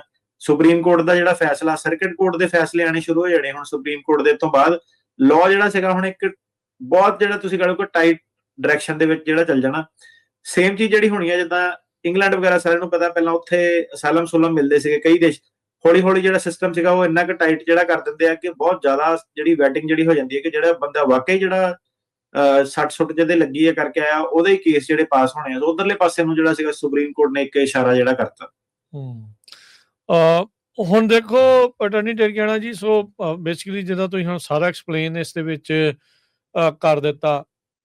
ਇਮੀਗ੍ਰੇਸ਼ਨ ਜੱਜ ਕੋ ਜਾਂਦਾ ਆ, ਜੇ ਉੱਥੇ ਨਾ ਹੋ ਜਾਵੇ ਫਿਰ BIA 'ਚ ਜਾਂਦੇ ਸੀ, ਤੇ ਫਿਰ BIA ਤੋਂ ਬਾਅਦ 'ਚ ਸਰਕਟ ਕੋਰਟ 'ਚ ਜਾਂਦੇ ਸੀ। ਸੋ ਬੇਸਿਕਲੀ ਹੁਣ ਮਤਲਬ ਇਹ ਰਸਤਾ ਕਿੱਥੇ ਤੱਕ ਜਾ ਕੇ BIA ਦੇ ਉੱਤੇ ਉਹਦੀ ਅਪੀਲ ਤੇ ਜਾ ਕੇ ਰੁਕ ਗਿਆ ਕੰਮ, ਕੀ ਉਹ ਤੋਂ ਅੱਗੇ ਫਿਰ ਕੋਈ ਡਿਸਕ੍ਰੈਸ਼ਨ, ਕੋਈ ਐਕਸੈਪਸ਼ਨ, ਕੋਈ ਫਿਰ ਵੀ ਅੱਗੇ ਕਿਤੇ ਹੋਰ ਜਾਇਆ ਜਾ ਸਕਦਾ ਹੁੰਦਾ ਆ ਜਾਂ ਨਹੀਂ? ਹੁਣ ਇਹ ਫੈਸਲੇ ਤੋਂ ਬਾਅਦ 'ਚ ਨਹੀਂ, ਸਰਕਟ ਕੋਰਟ ਜਾ ਸਕਦੇ ਆ ਤੁਸੀਂ, ਪਰ ਸਰਕਟ ਕੋਰਟ ਨੂੰ ਜੇ ਜੱਜ ਨੇ ਥੱਲੇ ਫੈਸਲਾ ਦਿੱਤਾ ਕਿ ਨਹੀਂ ਪਾਸਟ ਪ੍ਰੋਸੀਕਿਊਸ਼ਨ ਨਹੀਂ ਹੈਗੀ, ਇਹਦੇ ਸਿਰਫ ਹਾਕੀ ਸਟਿੱਕਾਂ ਵਾਲੇ ਹਮਲੇ ਆ, ਤੇ ਉਹ ਸਰਕਟ ਕੋਰਟ ਨੂੰ ਉਹਨਾਂ ਨਾਲ ਐਗਰੀ ਕਰਨਾ ਪੈਣਾ। ਸੋ ਉਹਨਾਂ ਨੂੰ ਮੰਨਣਾ ਪੈਣਾ ਆ ਸਰਕਟ ਕੋਰਟ ਨੂੰ ਵੀ ਹਾਂ, ਜਿੱਦਾਂ ਜੇ ਉਹ ਨਹੀਂ ਮੰਨਦੇ ਪਾਸਟ ਪ੍ਰੋਸੀਕਿਊਸ਼ਨ ਤੇ ਫਿਰ ਉਹ ਇਹ ਵੀ ਨਹੀਂ ਮੰਨਣਗੇ। ਹਾਂਜੀ, ਅਨਲੈਸ ਬੰਦੇ ਦੀ ਹੁਣ ਲੱਤ ਲੁੱਤ ਟੁੱਟੀ ਸੀ ਕੁਛ ਸੀਗਾ, ਜੱਜ ਨੇ ਬਿਲਕੁਲ ਹੀ ਗਲਤ ਕਹਿਤਾ, ਓਕੇ, ਫਿਰ ਉਹ ਕਰ ਪਹਿਲਾਂ ਆਪਾਂ ਹੁਣ ਕੀ ਬਹਿਸ ਕਰਦੇ ਸੀਗੇ ਕੋਰਟ ਦੇ ਵਿੱਚ ਜਾਂ ਵਧੀਆ ਜੱਜਾਂ ਮੋਰੇ, ਟੋਟੈਲਿਟੀ ਆਫ ਸਰਕਮਸਟੈਂਸ ਦੇਖਣੀ, ਕਿ ਤੁਸੀਂ ਸਾਰੀਆਂ ਚੀਜ਼ਾਂ ਦੇਖਣੀਆਂ ਕਿ ਬੰਦੇ ਤੇ ਹਮਲੇ ਕਿੰਨੇ ਹੋਏ, ਇਹਨੂੰ ਧਮਕੀਆਂ ਕਿੰਨੀਆਂ ਮਿਲੀਆਂ, ਇਹਦੇ ਆਉਣ ਤੋਂ ਬਾਅਦ ਇਹਦੇ ਘਰਦਿਆਂ ਨੂੰ ਕਿੰਨੀਆਂ ਧਮਕੀਆਂ ਮਿਲੀਆਂ, ਤੇ ਉਹ ਚੀਜ਼ ਤੁਸੀਂ ਸਾਰੀ ਚੀਜ਼ ਦੇਖ ਕੇ ਜਿਹੜਾ ਫੇਰ ਫੈਸਲਾ ਕਰਨਾ ਕਿ ਭਾਵੇਂ ਇਹਦੇ ਸੱਟ ਘੱਟ ਲੱਗੀ ਆ, ਪਰ ਇਹਨੂੰ ਲਗਾਤਾਰ ਧਮਕੀਆਂ ਜਿਹੜੀਆਂ ਮਿਲਦੀਆਂ ਰਹੀਆਂ, ਉਹਦੇ ਬੇਸ ਤੇ ਤੁਸੀਂ ਇਹ ਮੰਨੋ ਕਿ ਇਹਦੇ ਨਾਲ ਧੱਕਾ ਜਿਹੜਾ ਹੋ ਸਕਦਾ। ਡਰ ਆਪਾਂ ਉਹਨੂੰ ਹੈਗਾ ਕਹਿੰਦੇ ਆ ਉਹ। ਸੀ ਹਾਂ ਟੋਟੈਲਿਟੀ ਆਫ ਸਰਕਮਸਟੈਂਸਿਸ। ਇਹ ਜਿਹੜੇ ਵਧੀਆ ਜੱਜ ਸੀਗੇ ਉਹ ਮੰਨ ਵੀ ਲੈਂਦੇ ਸੀਗੇ, ਸਰਕਟ ਕੋਰਟ ਵੀ ਐਗਰੀ ਕਰ ਜਾਂਦਾ ਸੀਗਾ ਟੋਟੈਲਿਟੀ ਆਫ ਸਰਕਮਸਟੈਂਸਿਸ। ਜਿਹੜਾ ਹੁਣ ਬਲਜੀਤ ਸਿੰਘ ਵਰਾ ਦਸੰਬਰ 2025 ਦਾ ਫੈਸਲਾ ਸੀਗਾ, ਉਹਦੇ ਵਿੱਚ ਜਿਹੜਾ ਸਰਕਟ ਕੋਰਟ ਜੱਜ ਸੀਗਾ, ਉਹਨੇ ਜਿੰਨੇ ਸਰਕਟ ਕੋਰਟ ਨੂੰ ਤਾਨਾ ਮਾਰਿਆ ਸੀਗਾ, ਉਹ ਇਹੀ ਕਹਿੰਦਾ ਸੀਗਾ, ਕਹਿੰਦਾ ਤੁਸੀਂ ਆਪਣਾ ਹੀ ਸਟੈਂਡਰਡ ਆਪ ਹੀ ਬਣਾ ਲੈਣੇ ਟੋਟੈਲਿਟੀ ਆਫ ਸਰਕਮਸਟੈਂਸਿਸ। ਕਹਿੰਦਾ ਏਦਾਂ ਦੀ ਕੋਈ ਚੀਜ਼ ਹੈ ਨਹੀਂਗੀ। ਤੇ ਉਹਨੇ ਵਿੱਚ ਲਿਖਿਆ ਸੀਗਾ ਕਿ ਸੁਪਰੀਮ ਕੋਰਟ ਨੂੰ ਇਹਦਾ ਫੈਸਲਾ ਜਿਹੜਾ ਕਰਨਾ ਚਾਹੀਦਾ। ਮਤਲਬ ਕਿ ਕਈ ਜੱਜ ਹੁੰਦੇ ਆ ਉਹ ਇਮੀਗ੍ਰੇਸ਼ਨ ਨੂੰ ਰੋਕਣਾ ਚਾਹੁੰਦੇ ਆ, ਤੇ ਲੀਗਲੀ ਜਿਹੜਾ ਸੀਗਾ ਇਹਨਾਂ ਨੇ, ਤੁਸੀਂ ਕਹਿ ਲਓ ਕਿ ਇੱਕ ਤੁਸੀਂ ਸਟੇਜ ਤਿਆਰ ਜਿਹੜੀ ਹੋਈ ਸੁਪਰੀਮ ਕੋਰਟ ਮੁਰੇ ਪਹੁੰਚਿਆ ਉਸ ਹਿਸਾਬ ਨਾਲ, ਪਰ ਇਹ ਸੀਗਾ ਕਿ ਯੂਨੈਨਿਮਸ ਡਿਸੀਜਨ ਦੇ ਨਾਲ 9-0 ਦੇ ਨਾਲ ਜਿਹੜਾ ਸੀਗਾ ਫੈਸਲਾ ਉਹ ਸੁਪਰੀਮ ਕੋਰਟ ਨੇ ਕੀਤਾ। ਨਹੀਂ ਬਿਲਕੁਲ। ਸੋ ਇਹ ਸਾਰੀਆਂ ਚੀਜ਼ਾਂ ਜਿਹੜੀਆਂ ਇਸ ਟਾਈਮ ਸਾਹਮਣੇ ਆ ਗਈਆਂ। ਹੁਣ ਆਪਣੇ ਜਿਹੜੇ ਲੋਕ ਆ, ਹੁਣ ਇਹਦੇ ਆਹ ਵਾਲੇ ਕੇਸ ਦੇ ਵਿੱਚ ਤਾਂ ਇਹਦੇ ਜਿਹੜੇ 2 ਰਿਸ਼ਤੇਦਾਰ, 2 ਭਰਾ ਸ਼ਾਇਦ ਆ, ਉਹਨਾਂ ਨੂੰ ਤਾਂ ਮਾਰ ਵੀ ਦਿੱਤਾ ਗਿਆ ਸੀਗਾ। ਸੋ ਇਹ ਜਿਹੜਾ ਧਮਕੀ ਵਾਲੀ ਗੱਲ ਆਉਂਦੀ ਆ, ਜਾਂ ਹੁਣ ਜਿੱਦਾਂ ਆਪਣੀ ਕਮਿਊਨਿਟੀ ਦੇ ਲੋਕ ਇਹ ਗੱਲਾਂ ਕਹਿੰਦੇ ਆ ਵੀ ਪਿੱਛੋਂ ਪਰਿਵਾਰ ਨੂੰ ਤੰਗ ਕਰਦੇ ਆ ਜਾਂ ਇਦਾਂ ਆ, ਉਹ ਸਾਰੀਆਂ ਚੀਜ਼ਾਂ ਆ, ਕਿਉਂਕਿ ਇਹਦੇ ਵਿੱਚ ਗੈਂਗ ਰਿਲੇਟਡ ਆ। ਤੇ ਕੀ ਜਦੋਂ ਉੱਥੇ ਗਵਰਨਮੈਂਟ ਜਾਂ ਪੁਲਿਸ ਦੀ ਗੱਲ ਆਉਂਦੀ ਹੈ, ਕੀ ਉੱਥੇ ਕੁਝ ਫਰਕ ਪੈਂਦਾ ਆ ਕਿ ਇਰਰਿਸਪੈਕਟਿਵ ਵੀ ਉਹ ਗੈਂਗ ਵਾਲੇ ਧਮਕੀ ਦੇ ਰਹੇ ਸੀਗੇ, ਇੱਥੇ ਪੁਲਿਸ ਵਾਲੇ ਦੇ ਰਹੇ ਆ, ਇਟਸ ਸਟਿਲ ਦਾ ਸੇਮ ਇਹਨਾਂ ਦੀਆਂ ਨਜ਼ਰਾਂ 'ਚ? ਆਪਣੇ ਜਿਹੜੇ ਕੇਸ ਚ ਜਿਹੜੇ ਪਾਰਟੀਆਂ ਦੇ ਵਰਕਰ ਹੁੰਦੇ ਆ, ਉਹਨੂੰ ਉਹ ਜ਼ਿਆਦਾਤਰ ਸਰਕਾਰ ਨਹੀਂ ਮੰਨਦੇ ਆ, ਕਹਿੰਦੇ ਕਿ ਇਹ ਕਿਹੜਾ ਕੋਈ ਪੇਰੋਲ ਤੇ ਸੀਗੇ, ਤਾਂ ਛੋਟੇ ਮੋਟੇ ਜਿਹੜੇ ਗੁੰਡੇ ਸੀਗੇ। ਜਦੋਂ ਗਵਰਨਮੈਂਟ ਡਾਇਰੈਕਟ, ਫਿਰ ਤੁਹਾਡੇ ਤੇ ਜ਼ਿੰਮੇਵਾਰੀ ਪੈ ਜਾਂਦੀ ਕਿ ਸਰਕਾਰ ਕਿਹੜੇ ਹਿਸਾਬ ਨਾਲ ਅਨਵਿਲਿੰਗ ਜਾਂ ਅਨੇਬਲ, ਕਿ ਮਤਲਬ ਤੁਹਾਡੀ ਉਹ ਮਦਦ ਨਹੀਂ ਕਰਨਾ ਚਾਹੁੰਦੀ ਜਾਂ ਕਰ ਨਹੀਂ ਸਕਦੀ, ਉਹ ਚੀਜ਼ 'ਚ ਪੈਂਦੇ ਸੀਗੇ। ਤੇ ਇਹਦੇ ਵਿੱਚ ਹੁਣ ਜਿਹੜੇ ਗੈਂਗ ਵਾਲੇ ਆ, ਇਹਦੇ ਵਿੱਚ ਤਾਂ ਸਰਕਾਰ ਫਿਰ ਉਹ ਸ਼ੋਅ ਕਰ ਸਕਦੇ ਆ ਕਿ ਅਨਵਿਲਿੰਗ ਹੈਗੀ। ਮਤਲਬ ਹਾਂਜੀ, ਟੂ ਆਨਸਰ ਯੂਰ ਕੁਐਸਚਨ, ਜੇ ਸਰਕਾਰ ਕਿਸੇ ਨਾਲ ਧੱਕੇਸ਼ਾਹੀ ਕਰਦੀ ਹੈ ਡਾਇਰੈਕਟਲੀ, ਉਹਦਾ ਕੇਸ 'ਚ ਬੜਾ ਪ੍ਰਭਾਵ ਪੈਂਦਾ। ਜਿੰਨਾ ਸਰਕਾਰ ਨੇ ਧੱਕਾ ਕੀਤਾ ਹੋਵੇ, ਉਹ ਫਿਰ ਇੱਕ ਰਿਕੁਆਇਰਮੈਂਟ ਤੁਹਾਡੀ ਇਹ ਕਿ ਗਵਰਨਮੈਂਟ ਅਨਵਿਲਿੰਗ ਅਨੇਬਲ, ਉਹ ਵਾਲੇ ਚੱਕਰ 'ਚ ਤੁਹਾਨੂੰ ਪੈਣ ਦੀ ਲੋੜ ਨਹੀਂ ਪੈਂਦੀ, ਫਿਰ ਤਾਂ ਸਿੱਧੇ ਸਰਕਾਰ ਹੀ ਤੁਹਾਨੂੰ ਤੰਗ ਕਰ ਰਹੀ ਹੈ। ਠੀਕ ਆ। ਆਪਣੇ ਵਾਲੇ ਜਿਹੜੇ ਕਮਿਊਨਿਟੀ ਦੇ ਕੇਸਾਂ ਦੇ ਉੱਤੇ ਹੁਣ ਇਸ ਫੈਸਲੇ ਦਾ ਕਿੱਦਾਂ, ਜੇ ਤੁਸੀਂ ਇਹਨਾਂ ਨੂੰ ਹੁਣ ਸੌਖੇ ਸਮਝਾਉਣਾ ਹੋਵੇ, ਕੀ ਅਸਰ ਜਿਹੜਾ ਉਹ ਪੈਣਾ ਹੈ? ਸੌਖੇ ਸਮਝਾਉਣਾ ਤਾਂ ਵੈਸੇ ਸਮਝਾ ਨਹੀਂ ਮੈਂ ਸਕਦਾ, ਕਿਉਂਕਿ ਹਾਰ ਕੇ 5 ਸਾਲ ਹੋ ਗਿਆ, ਹਾਕੀ ਸਟਿੱਕਾਂ 2 ਹਮਲੇ, ਏਦਾਂ ਆਪਣਾ ਫੈਸਲੇ ਤੋਂ ਬਾਅਦ ਵੀ ਇੰਟਰਪ੍ਰੇਟਰ ਉਹ ਸਾਰੇ ਜਿਹੜੇ ਸੀਗੇ, ਹਰੇਕ ਚੀਜ਼ ਜਿਹੜੀ ਉਹੀ ਦੇਖੀ ਕਿ ਜੋ ਫੈਕਟਸ ਬੰਦੇ ਦੇ ਹੈਗੇ, ਹੁਣ ਇਹ ਪਤਾ ਨਹੀਂ ਕੌਣ ਅਸਲੀ ਆ ਕੌਣ ਨਕਲੀ ਆ ਕਿੱਦਾਂ, ਪਰ ਇਹ ਸੀਗਾ ਕਿ ਮੈਂ ਕਦੀ ਬਹੁਤ ਰੇਅਰਲੀ ਮੈਂ ਕੇਸ ਦੇਖਿਆ ਹੋਵੇ ਕਿ ਜਿਹੜਾ 2 ਹਾਕੀ ਸਟਿੱਕਾਂ ਵਾਲਿਆਂ ਤੋਂ ਬਾਹਰ ਜਿਹੜੀ ਚੀਜ਼ ਵਧੀ ਹੋਵੇ, ਤੇ ਜੋ ਫੈਕਟਸ ਹੈਗੇ ਹੁਣ ਉਹਦੇ ਬੇਸ ਤੇ ਬੰਦਾ ਕੇਸ ਜਿਹੜਾ ਲੜ ਸਕਦਾ। ਨਵੇਂ ਫੈਕਟ, ਝੂਠੇ ਫੈਕਟ ਤਾਂ ਬੰਦਾ ਵਿੱਚ ਪਾ ਨਹੀਂ ਸਕਦਾ। ਤੇ ਆਪਣੇ ਜਿਹੜੇ ਹੈਗੇ ਉੱਥੇ ਮਾਰਾਂ ਕੁੱਟਾਂ ਹੀ ਹਾਕੀ ਸਟਿੱਕਾਂ ਵਾਲੀਆਂ, ਤਾਂ ਉੱਥੇ ਕੇਸ ਹੈਗੇ ਹੀ ਉੱਥੇ ਤੱਕ ਦੇ ਲੈਵਲ ਦੇ ਹੈਗੇ ਆ, ਤਾਂ ਜੇ ਇਹ ਕਹਿੰਦੇ ਆ ਕਿ ਉਹਨਾਂ ਨੂੰ ਨਹੀਂ ਅਪਰੂਵ ਕਰਨਾ, ਫਿਰ ਉੱਥੇ ਗੱਲ ਹੋ ਜਾਣੀ, ਤੇ ਫਿਰ ਸਾਰਾ ਜਿਹੜਾ ਫੋਕਸ ਹੋ ਜਾਣਾ well founded fear of future prosecution, ਕਿ ਮਤਲਬ ਉਹੀ ਬੰਦਾ ਜਿਹੜਾ ਜਿੱਤ ਪਾਊਗਾ, ਜਿਹੜਾ ਇਹ ਸ਼ੋ ਕਰੂਗਾ ਕਿ ਫਿਊਚਰ 'ਚ ਵੀ ਉਹਨੂੰ ਹਾਰਮ ਹੋਊਗਾ। ਜਾਂ ਤਾਂ ਤੁਸੀਂ ਪਾਸਟ ਪ੍ਰੋਸੀਕਿਊਸ਼ਨ ਸ਼ੋ ਕਰ ਦਿਓ, ਜੇ ਪਾਸਟ ਪ੍ਰੋਸੀਕਿਊਸ਼ਨ ਨਹੀਂ ਸ਼ੋ ਕਰ ਪਾਉਂਦੇ, ਤਾਂ ਤੁਸੀਂ ਫਿਰ ਜਿਹੜਾ well founded fear of future prosecution ਹੈਗਾ, ਤੁਹਾਡੀ ਜ਼ਿੰਮੇਵਾਰੀ ਕਿ ਤੁਸੀਂ ਏਦਾਂ ਦਾ ਕੀ ਸਬੂਤ ਦਿੰਦੇ ਉਹਨਾਂ ਨੂੰ ਕਿ ਫਿਊਚਰ 'ਚ ਵੀ ਤੁਹਾਡੇ ਨਾਲ ਜਿਹੜਾ ਹਮਲਾ ਹੋਊਗਾ, ਤੇ ਉਹ ਚੀਜ਼ ਤੇ ਜਿਹੜੀ ਸਾਰੀ ਗੱਲ ਆ ਜਾਣੀ ਹੈ। ਜੀ ਸੋ ਨਹੀਂ, ਕਾਫੀ ਕਰੂਸ਼ਲ ਜਿਹੜਾ ਇਹ ਫੈਸਲਾ ਆਇਆ ਆ। ਸੋ ਜਿਹੜੇ ਕੋਈ ਕੇਸ ਕਰਨ ਵਾਲੇ ਇਹ ਸੋਚਦੇ ਸੀਗੇ ਵੀ ਚੱਲ ਕੋਈ ਨਹੀਂ, ਇਮੀਗ੍ਰੇਸ਼ਨ ਜੱਜ ਮੋਰੇ ਜੇ ਰਹਿ ਵੀ ਗਿਆ, ਫਿਰ BI ਚੱਲ ਜਾਂਗੇ, ਫਿਰ ਸਰਕਟ 'ਚ ਚੱਲ ਜਾਂਗੇ। ਸੋ ਹੁਣ ਮੇਨ ਫੋਕਸ ਤੇ ਸਾਰਾ ਇਮੀਗ੍ਰੇਸ਼ਨ ਜੱਜ ਦੇ ਮੋਰੇ ਲਾਉਣ ਦਾ ਫਾਇਦਾ ਆ, ਜਿਨ੍ਹਾਂ ਦੇ ਵੀ ਕੇਸ ਜਿਹੜੇ ਇਸ ਟਾਈਮ ਚੱਲ ਰਹੇ ਆ। ਹਾਂਜੀ। ਤੇ ਇਸ ਫੈਸਲੇ ਦੇ ਨਾਲ ਹੁਣ ਜਿਨ੍ਹਾਂ ਦੇ ਆਲਰੇਡੀ ਸਰਕਟ ਕੋਰਟ ਦੇ ਵਿੱਚ ਅਟਾਰਨੀ ਜਨਰਲ ਜੀ ਕੇਸ ਚੱਲ ਰਹੇ ਆ, ਉਹਨਾਂ ਦੇ ਵੀ ਕੇਸਾਂ ਦੇ ਉੱਤੇ ਅਸਰ ਪੈ ਜਾਣਾ ਹੈ? ਬਿਲਕੁਲ ਪਊਗਾ, ਉਹਨਾਂ ਨੂੰ ਸੁਪਰੀਮ ਕੋਰਟ ਨੇ ਹਦਾਇਤ ਦਿੱਤੀ ਜਦੋਂ। ਸੋ ਉਹਨਾਂ ਦੇ ਲਈ ਕੀ ਅੱਗੇ ਉਹਨਾਂ ਨੂੰ ਕਿਵੇਂ ਦੇਖਣਾ ਚਾਹੀਦਾ, ਕਿਵੇਂ ਆਪਣੇ ਕੇਸ ਨੂੰ ਹੋਰ ਉਹਦੇ ਲਈ ਕਿੱਦਾਂ ਉਹਨਾਂ ਨੂੰ ਕਰਨਾ ਪਊਗਾ, ਕੀ ਉਹ ਚੇਂਜ ਕਰਨ ਆਪਣੀ ਸਟ੍ਰੈਟਜੀ ਦੇ ਵਿੱਚ? Well founded fear of future prosecution ਤੇ ਜ਼ੋਰ ਜ਼ਿਆਦਾ ਪਾਉਣਾ ਪੈਣਾ। ਠੀਕ ਹੈ ਜੀ, ਠੀਕ ਹੈ ਜੀ। ਤੇ ਅਟਾਰਨੀ ਜਨਰਲ ਜੀ, ਆਪਾਂ ਇੱਥੇ ਇੱਕ ਬ੍ਰੇਕ ਲੈ ਲੈਂਦੇ ਹਾਂ, ਤੇ ਬ੍ਰੇਕ ਤੋਂ ਬਾਅਦ ਫਿਰ ਮੁੜਦੇ ਹਾਂ, ਤੇ ਫਿਰ ਸਰੋਤੇ ਤੁਹਾਡੀਆਂ ਕਾਲਸ ਵੀ ਲਵਾਂਗੇ। ਜਿਹੜੇ ਸਰੋਤੇ ਹੋਲਡ ਤੇ ਆ, ਹੋਲਡ ਤੇ ਇੱਦਾਂ ਹੀ ਜਿਹੜੇ ਤੁਸੀਂ ਬਣੇ ਰਹੋ, ਤੇ ਆਪਾਂ ਤੁਹਾਡੀਆਂ ਕਾਲਸ ਲਵਾਂਗੇ। ਕਾਲ ਕਰਨ ਦੇ ਲਈ ਨੰਬਰ ਹੈ 408 272 5200।